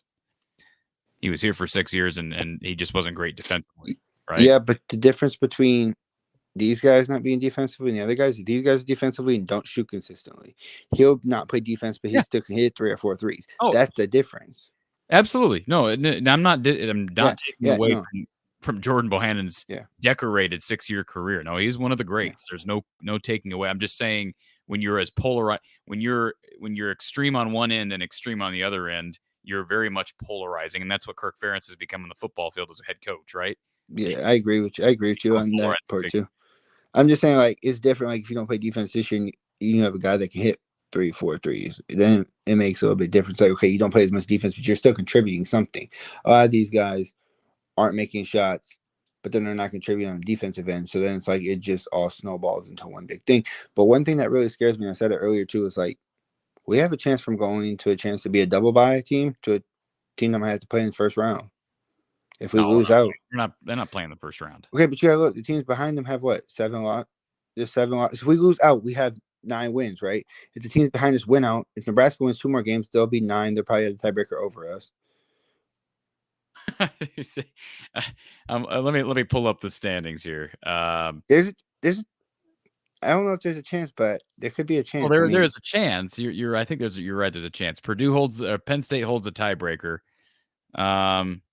Yeah, we'd have to fall below. We'll see. No, we can't fall below. Well, we could fall below Nebraska. Yeah, it's possible. If Iowa loses out, it's possible. Yeah. Yeah, and I'm saying I definitely don't know if you make the NCAA tournament if you fall to play in the first round. I think if I said it before, if they lose out, I think they're squarely on the bubble and perhaps on the outside looking in. If they win one game, I think they're in. I agree with you too. I'm also sweating on Selection Sunday if they win one game and then lose in the first round of the Big Ten tournament. I agree with you too, and that's what scares me to happen too. Because I said this earlier, and you kind of I said it about the conference tournament, or not the conference tournaments, the tournaments we play at neutral site, and we couldn't win a game. And then you kind of were like, "Hey, this is a kind of outlier." But I kind of was pointing to it in that fact where I felt like we didn't play well in those, and then you kind of seen it go on for the rest of the way. I don't know if you remember me saying anything about that because that was a long time ago at the beginning of the year, but. Where I kind of said, like, oh, I don't feel like we play very well. Why are we in these? We don't play very well. And I'd rather get a couple of home games or get a home game out of it instead. And then you were like, oh, they still have decent success in it or whatever. But then I feel like that's kind of the outlier of like that was what they've been all year. Are we talking about the neutral site games? Yeah, the ones at the beginning of the year when we played Clemson and TCU, and I said we didn't look very good. Why are we playing in these? I'd rather play a home game against somebody else to get shots. And then well, I think if anything, James, I should have played more games on the road. I mean, true. Yeah, this year I don't know. They're not playing very well on the road, so it's kind of scaring me this year. But I don't think racking up home wins helps you in March. I'm just saying it doesn't, but it's. I'd rather play on neutral courts away from home or even on the road in November and December and get that under your belt and build confidence that, hey, we can win away from home. They haven't done that. They haven't built any confidence away from home. That Rutgers game should have built some confidence, but that seems to have went by the wayside. So if anything, I'd advocate for more games away from home. And one more thing too, I said this earlier. I just feel like Friend's been the same way since we've been here, right? And since Luka, really, I feel like this has been the offense since Luka. And we said this about football too. They're very, how do I say this? One dimension, you know what's coming. Right? It's a dump to the post. Either he kicks it out or he has 2 guys on him, 1 or 2 guys, and he goes one-on-one and tries to get a bucket. Or Bradshaw does. Or kick it out and then they'll restart the offense. And then tonight they restarted the offense and got too late in the shot clock and they didn't shoot the ball. And then you see what happened with Wisconsin like 3 times where they got late in the shot clock, shot the ball, and it went in somehow because they at least shot it. Yeah. Yeah, you're right. But it'll be interesting to see, and we need a couple of these wins. They would build confidence, and I guarantee you get us in the tournament, and that's the most important thing at this point. But what is your thoughts if we get in the tournament? Are you still scared? Even if, let's say we win 2. Let's say we beat Michigan State and Nebraska, right? And then maybe we squeak one by or we lose in the first round of the Big Ten tournament. What's your thinking going into like how would you feel going into NCAA? Well, if they do that, if they win one game from here on out, is that what you're saying? No, if they win 1 or 2. Let's say they might beat Michigan, but let's say at least they beat one of these teams, and then they either lose close or they win the first round game, and then they lose, and then they play the first round in NCAA. How do you feel? I'm not feeling great, but I think actually it might help Iowa if they're a 10 or 11 as opposed to a 8 or 9. I agree with you. I think it'd be better to be a 10 or 11. I'm not saying you want them to lose, but I'm saying I could see them with their backs up against the wall. We hit the tournament. Maybe they make a run because 10 will help us. 10 will help us, especially for the second round game. Yeah, you don't want to be in an 11 and have to play in the play-in round. Yeah, true. But like if we're normal 11 and we don't have to play in the play-in, I mean, if you have to play the 3 in the next round, I feel more comfortable with that. Then I feel like I agree. But I feel like it'd be interesting to see, and I just hope we show up on Saturday. That's all that matters. Like, just show up. It's been tough these last couple of games, but we also can't think about it. And I know there's people out there saying fire Fran, this and that. Like, I understand your point. It does get frustrating at time, but it's like, and yes, he does fade at some points like this, but I don't know what it is, and if we can get it figured out, maybe. But like, that's up for other people to say. That's not my job. I'm not going to be a person that's going to be like fire somebody. Unfortunately, that's not my job, so I don't have control over that. So you never said fire Brian? I mean, I've said fire Brian, but that's different. I'm talking about the head coach. Okay. I'm talking about head coach. Coordinators, I'm fine with firing. I'm talking about head coaches. That's not my job. I don't control that. That's obviously it's for higher up to decide. But it is your job to fire assistant coaches. I mean, I wish it was. I would fire Brian. I would have fired Brian before I even got there. So fire him before he even gets there. All right. Yeah. But all right, enjoy your night and try to stay safe this next couple of days with this weather. And that's most important. We'll talk to you on Saturday. Hopefully in a little bit happier of a mood, Yep. You as well, sir. Stay safe. We'll talk to you Saturday. Thank you. All right, folks. Let's go to our call-in line. Thank you for calling Iowa Postgame with Coach Gary Closer. Iowa Smokehouse call-in line. Who's on the line? Circle Herc. Circle Herc. How you doing, sir? I'm doing wonderful. How are you doing, Corey? I am doing well, I'm not doing wonderful. Have you looked outside? Have you watched Big Ten Network this evening? I'm not doing wonderful. I'm doing okay. For midnight on a Thursday morning, I'm doing okay. I do live in Ames, and I am looking outside, and I can barely see out there because my window is covered in ice. Yeah, it's a good day to be inside. I wish we had better basketball to watch, but definitely a good day to stay inside. I have 3 things I want to get to very fast, and the first one is give love to this channel. From the Hawkeye of the Storm, it's very therapeutic. Win or lose, Corey, it's the best one. And also if you follow Corey on YouTube, make sure you follow him on Twitter and all other social media, because I love to get into it with you. We disagree all the time on Twitter, I think, and I think that's good. We need to fight a little bit. Hey. And it's very professional, and it's very cordial, and we disagree, but that's good.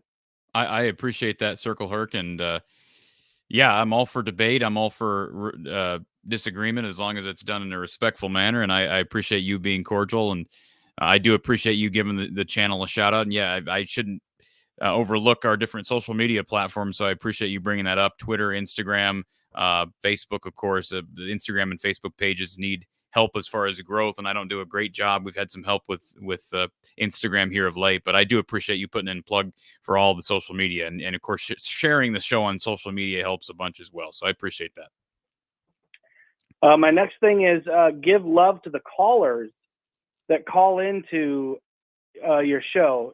I have a couple highlighted here. Ryan, James, and especially Doug. I think it was Doug last week had a comment about how people were bullying him or being negative towards him in the chat.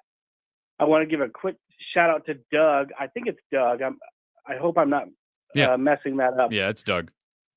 By the way, he's an Ames guy as well. Oh, it was. Well, we need to get together for dinner then, if that's the case. But Doug, don't listen to the haters, man. You're great. All these, it takes a lot of guts to call in or comment or whatever, and to put yourself up to scrutiny. That takes a lot of guts, and I just want to say, everybody comment, and don't worry about what other people are going to say, because they're not going to say it. So give love to all the callers and commenters. This is a Hawkeye platform. We're all in the same boat. We're all going for the same goal. Whether we today is an International Margarita Day, and sometimes some people drink a little bit more than you're supposed to, and that might be me right now, and it might be Ryan, or it might be another caller. So, just give everybody a chance, and who cares? That's what I say. I couldn't agree more. And we didn't get a call from Doug tonight. We didn't get a call from Tony either, a couple of our regulars. But you're right. Tony, that's the other one. Yeah. Yeah, the callers, obviously Coach Close and Coach Patterson really make the show go. But the callers, we couldn't do the show without the callers. So I absolutely agree with you. I've got one more thing, and before I get to that, obviously I'm the guy who gives all the fake questions to the coaches. I try to instill a little humor into the call-in show, and I think that that's important also. Absolutely. Love it. And on that note, I am going to be at the Michigan State game this Saturday, and if anybody wants to come and say hi to me, I will be the one wearing gold. I saw that the other day, so I'll be sure to try to pick you out on television. The problem is it's the gold out game. So it's going to be a weird Where's Waldo type situation. If you can find me, I'll give you a gift card to – what's your favorite place to eat in Ames, Iowa? Because I'm having a hard time figuring out what I like the most. Favorite place?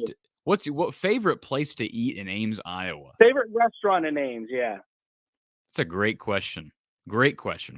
What's your favorite place to eat in Ames, Iowa? I would say I don't have a favorite. I would say probably the best place to eat in Ames, Iowa is probably the Phillips gas station. the filling station. The filling station, yes. Yeah. They do their own barbecue. I know that sounds ridiculous, but I've heard good things. I don't know that I've ever had their food. I know what you're talking about. But you're right. I've heard a lot of people make that comment. Some would say that's pretty sad that the best place in Ames is a gas station. But I would also say I know we're kind of giving people free publicity here, but Hickory Park is known across the state, I think across the country from some sport. I know a lot of the ESPN crews like to go to, at least used to like to go to ESPN when they'd come to town.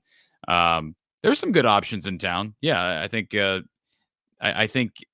the nice thing about Ames, as you know, Circle Herc, is there does appear to continue to be nice commercial growth, and there's always the restaurants that people want here. I think you know what I'm talking about, the different places that fail to make appearances here in Ames, but there's some good options. This is a nice town. That's right. And other than the filling station, I mean, the next best place is probably McDonald's. So I don't know. Go Hawks, and I'll be the one wearing gold on Saturday. So come up and say hi. Appreciate Thanks for the all call, you do, Sir Corey, and this is great.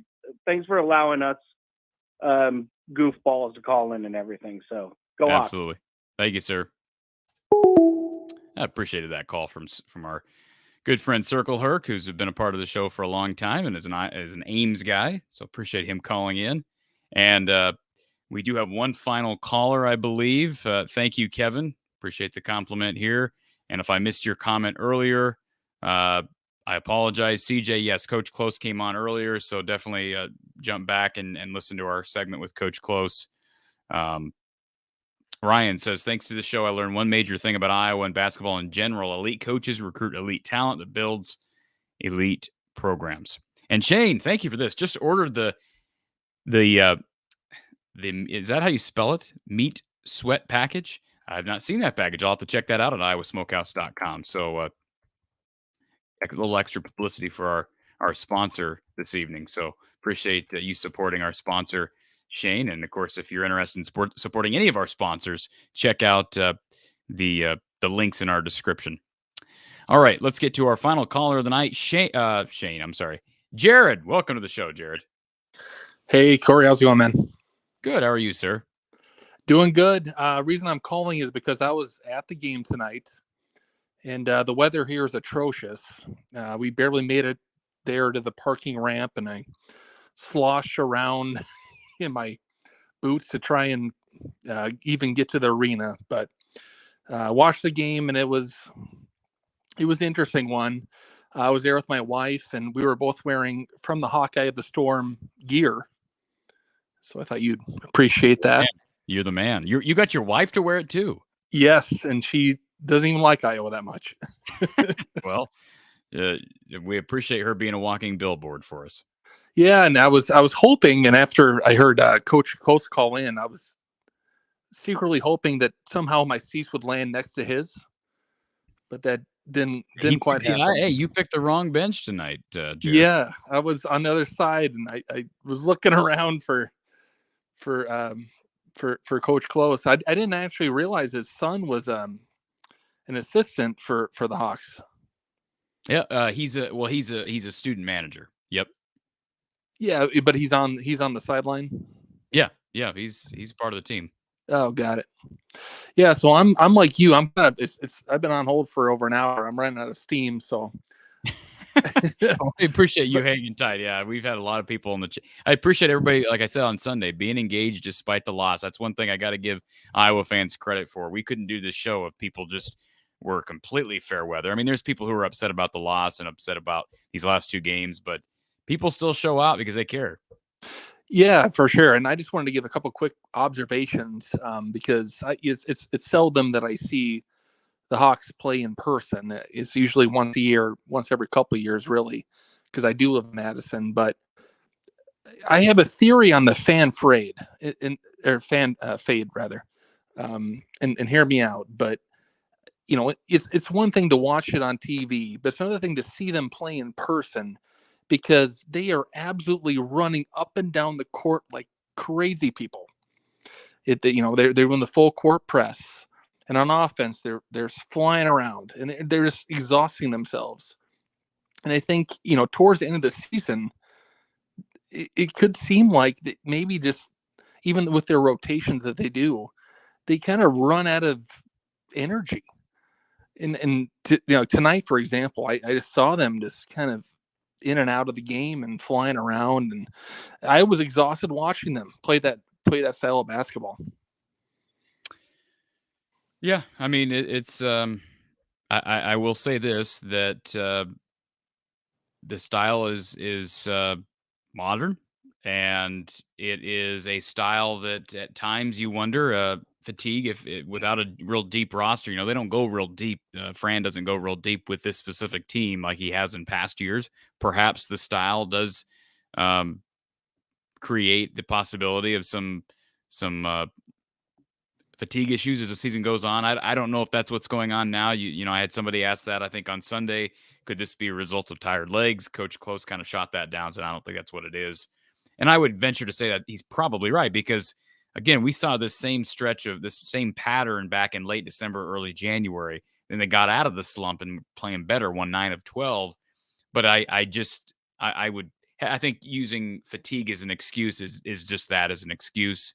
They got to figure out a way out of this. I think, as Gary said, this Saturday will be an opportunity because it will be a much more up-paced game.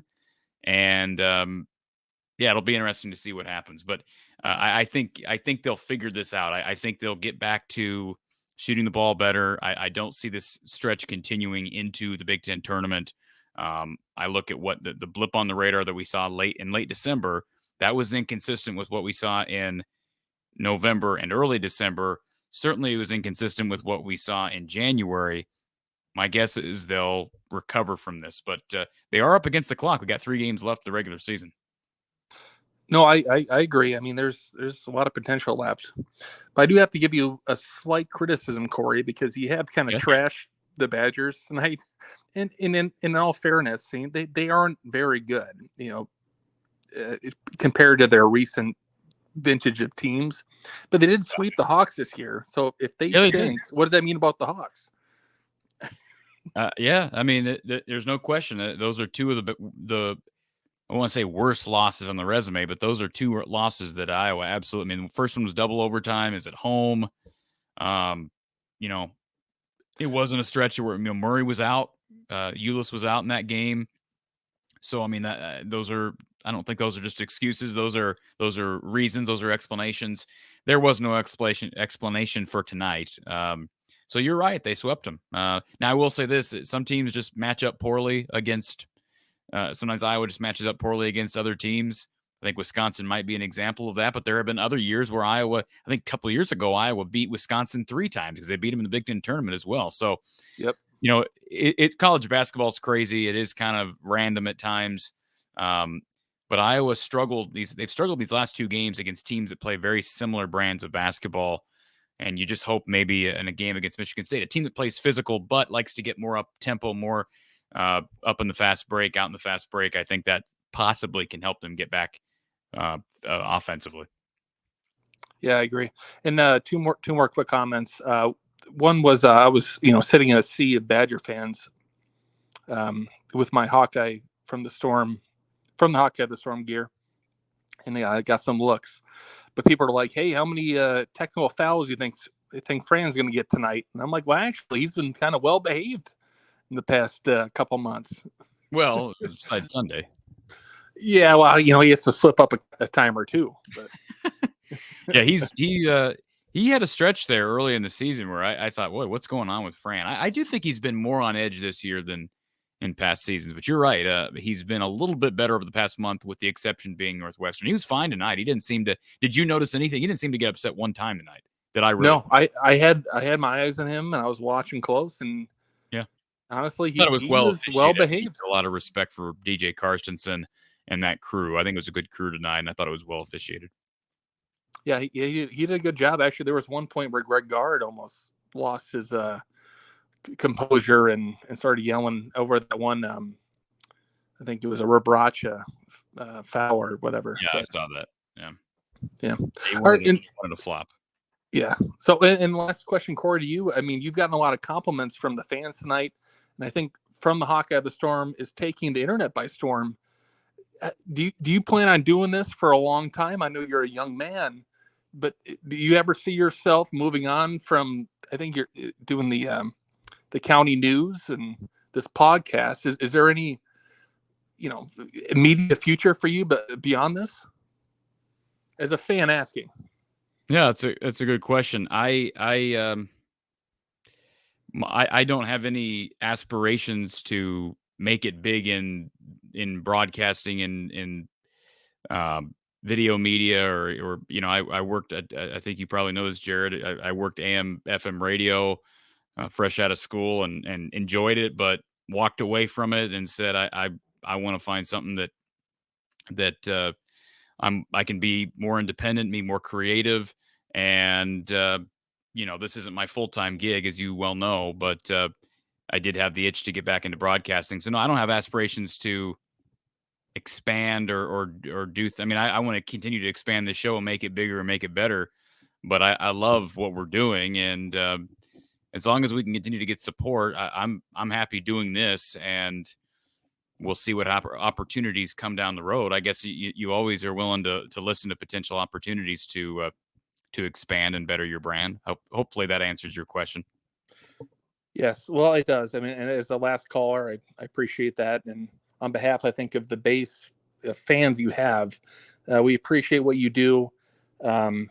It's a great platform, and keep it up. And if I think you have the potential to move on to bigger and better things if you ever felt like doing so.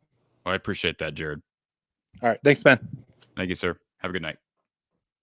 Appreciate that. Do appreciate that. Always a good way to finish off the show. Very kind comments from Jared. And this question earlier from Dom, Corey, any validity to Jack McCaffrey saying he might not go to Iowa? Someone commented that earlier. I haven't heard that. My guess is he plays for Fran, whether Fran's here or somewhere else. My guess is that Fran will be here and that Jack will play here. But never say never. I have no reason to think otherwise at this point, though. All right, folks. The Hawkeyes falling at home to the Wisconsin Badgers. Final score falling on the road to Wisconsin, 64-52. I am slipping. It's late. Tonight's game featured 14 lead changes, the most in an Iowa game this season, surpassing 13 lead changes in the Iowa-Michigan State game. The score would not indicate such, but it was very close throughout. Iowa had 3 players scoring in double figures. Philip Rebracha had 13. Tony Perkins had 13. Peyton Sandford had 10. Chris Murray did not reach double figures. Hawkeyes have played 4 of their last 5 on the road. They'll get 2 of their final 3 at home. These are some rough stats, folks, but I'll go ahead and give them to you. Philip Rebracha led all Iowa scorers with 13, again, tied with Tony Perkins, who also had 13. Rebracha, 6 of 10 from the field.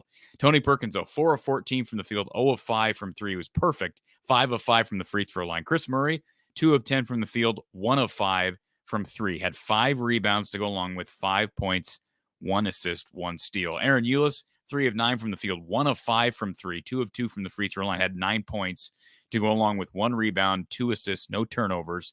Connor McCaffrey, 0 of 5 from 3, 1 of 6 from the field overall.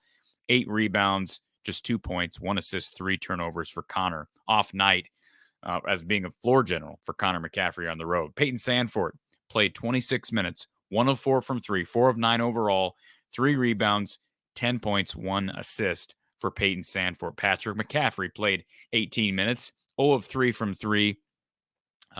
His only shot attempts in the game. No points for Patrick. No rebounds for Patrick. 1 assist for Patrick. 0 blocks. 0 steals. Sorry, 1 block. 1 block, 0 steals. That's the stat line for Patrick McCaffrey. Josh Dix played 6 minutes, 0 of 1 from 3. No points. So those are your numbers, folks. The Hawkeyes for the night shot a combined 3 of 28 from 3-point range, including 1 of 12 in the first half and 2 of 16 in the second. Hawkeyes were very good from the free throw line, but it doesn't matter when you can't drop it in the ocean from behind the arc. And even from 2, Iowa struggled. 31%. 31% for the game in the first half, or excuse me, from the field in the first half. In the second half, the Hawkeyes 33.3%. Now, they do shoot a lot more threes than Wisconsin does. Wisconsin for the game shot 18 threes. They were pretty bad from behind the arc as well. 4 of 18 for 22%. As far as points are concerned, Connor Esigian led all scorers with 17 points. Tyler Wall chipped in 11. Chucky Hepburn had 12. Stephen Crowell had 8. Max Klesmit had 4. Jordan Davis with 4. Carter Gilmore with 4. Isaac Lindsey with 2. Marcus, Ilver with 2 as well. And again, just enough as the Badgers defeat the Hawkeyes in the Kohl Center, despite a game-high 11 turnovers for the team. 8 of those turnovers came early. Iowa took advantage of them, but could not push that lead. They had a 10-4 lead early on the road and just could not take full advantage. So Iowa will bounce back. Hopefully will bounce back with a win on Saturday. They'll take on the Michigan State Spartans. It is a sold-out game. Tickets available on StubHub, but through the university, it is sold out. So we'll see what happens. 11 a.m. Central Time on Saturday, ESPN game. Iowa postgame with Coach Gary Close to follow. If you want to donate to this show, you can do so by means of clicking the description, the link in the description below. And what we're going to do now, folks, we're going to do something a little bit different. We're going to, before we go here, we are going to, for anybody who's interested, I'm sure perhaps this is up somewhere on YouTube, but I'm not sure if it is or not. I'm going to play for you the audio from Fran McCaffrey's post-game press conference today. Again, the Hawkeyes falling 64-52 on the road. We're going to listen to Coach Fran McCaffrey, and that's going to be it for me for this evening. Continue to stay here from the Hawkeye of the Storm for Hawkeye coverage and post-game coverage following the game on Saturday. Appreciate you being a part of this. Let me see if I can get this audio set up for everybody. Kind of doing this on the fly, but I figured this would be something people would appreciate. See if we can do this. I'm assuming we can, but again, I'm kind of doing this on the fly here. Again, trying to get some Fran McCaffrey audio here for you.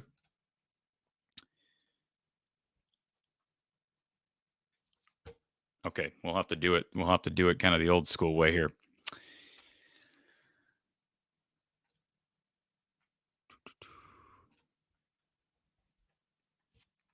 All right, folks. I think we've got it set up here. So we'll listen to. I think I've got it. Let's try it. Let's see if we can get this here. All right. We'll hopefully this works and the sound is working on everyone else's end. We'll listen to Fran McCaffrey, and I will talk to you on Saturday.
We're going to go right into questions. So questions for Coach? Right in the back here, Coach. Over to your left. I know you guys did not shoot well from three at Northwestern, but tonight, did you get some looks that you guys normally bury? Yeah, I felt it was the same at Northwestern. I didn't think the shots we took were bad. I think you always go back and say, could we have worked the ball a little bit more? Maybe got a drive, maybe got a post feed. But, you've seen us play. I mean, we typically let our guys go. We let them shoot the ball. I encourage them to shoot open shots, open threes. I thought we moved it. It was, a frustrating night from that standpoint. It's 2 games in a row where it just wasn't dropping from 3. And, I thought we competed pretty hard defensively to hang in. We're only down 1 1/2. And it's unfortunate, the way we defended the out-of-bounds plays late, gave them 6 points. I mean, I think that was the game right there. They blew the game open. I give them credit for that. They executed. Ben, right up here, Coach. Coach, I know that foul trouble had a lot to do with Chris having just to kind of be on the road. Do Wisconsin do anything differently? Well, I know he missed some shots. They worked hard guarding him. I mean, they were physical. They were chasing him around. No help. But truthfully, I mean, that's kind of what he gets every game. But, I thought that they were really paying attention to him and made it hard for him. He hit the 1-3, and then he missed a couple bunnies he normally makes. I think that weighs on you a little bit. We just got to keep him positive. Right up front here, Chad. please. Yeah, please. Thank you. Thank you. Hi, Fran. Just curious. I mean, did you see anything you liked out there from your team, or were you just kind of searching for the right combination, just never hit it? Or walk me through your mindset as you saw the shots keep missing. That's part of the game, I think, in some ways. So what you want to see is continued effort defensively, which I thought we had until the very end when we broke down a couple times. But they run really good stuff, so they at some point they're going to have open guys. I mean, it's action with counters, with continuous screening and so forth. So it's not an easy offense to defend, but I thought we were pretty locked in. We were fighting them. We were right there. It was 39-36. We had an open 3. We missed it. Missed a couple of rebounds we normally would get. We didn't really turn it over that much. You look at the numbers. It comes down to the one stat line. No, it's not like they killed it either. Because it can't be an excuse for us and not for them, because they're normally a much better three-point shooting team with the guys they got. I mean, they have some really good three-point shooters, and they haven't made them in the last 2 games. Well, at least the CJ did last game. The other guys made a few. Jeff in the back. Fran, Wall has had 2 good games against you this year. He's had a tough year with the injury now, but I don't know if he's a matchup problem a little bit for you guys, but what did he do tonight that gave you guys? Well, I think the thing that he did well was I think he really stepped up when Crowell got in foul trouble. I think that was important for them. So you got to give him credit there. But he's a versatile guy. He's not really a true 4. He played a lot of guard in high school and brings it down. He can go off the bounce. About the only thing that's lacking in his game is a consistent 3-point shot, and he'll make some. But he's very effective. And the other thing is, he plays defense. You got to give him credit. A lot of guys that are scoring and rebounding, they don't defend. He does. Right over here, Coach.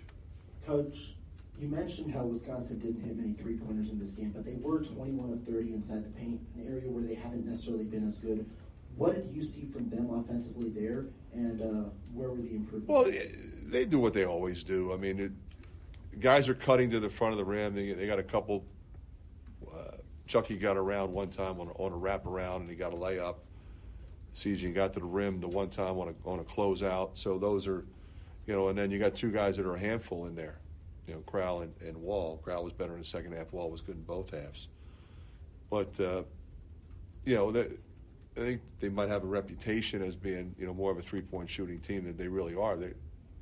They score all over the place. They hit pull-ups, they hit back cuts, they cut the score, and they got a lot of different guys that can score.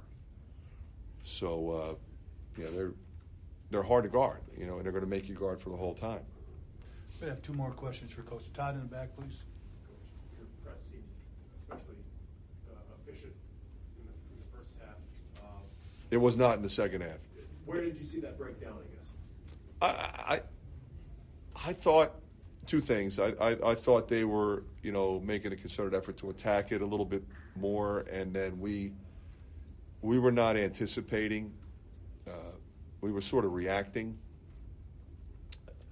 When you're pressing, obviously you're exposing more areas of the floor, and that's why a lot of coaches won't press, because all you're doing is giving the other team more space. But if you're gonna press, you've got to read body language. You got to read where people are cutting to, where you think they're cutting to, and get some deflections and get a couple steals. You can't just rely on them to throw it away. This is not a team that typically does that. I think we all know that. So I just thought we may be a little back on our heels a little bit more than we should have been. If you're going to press, you got to go after people. You got one more, the final question right up front here. Just speak loudly, Chad. With things couldn't find anything today. Do you look at maybe going deeper in the bench next game, or do you feel that's a possibility? I think we have to evaluate fatigue. Yeah. Chris, he didn't play much in the first half. I thought Patrick was fresh. I thought, I let AU out for a while. I thought the guys, from an energy standpoint, were fine. But, maybe going a little bit deeper in the bench, just to maybe give you, something else, another look perhaps. But that's pretty much the guys I've been going with. They're the veteran guys. It's typically, as you come down the stretch, who you stick with. Thank you, Coach. Thanks, guys. Safe travels. Appreciate it. Thank you.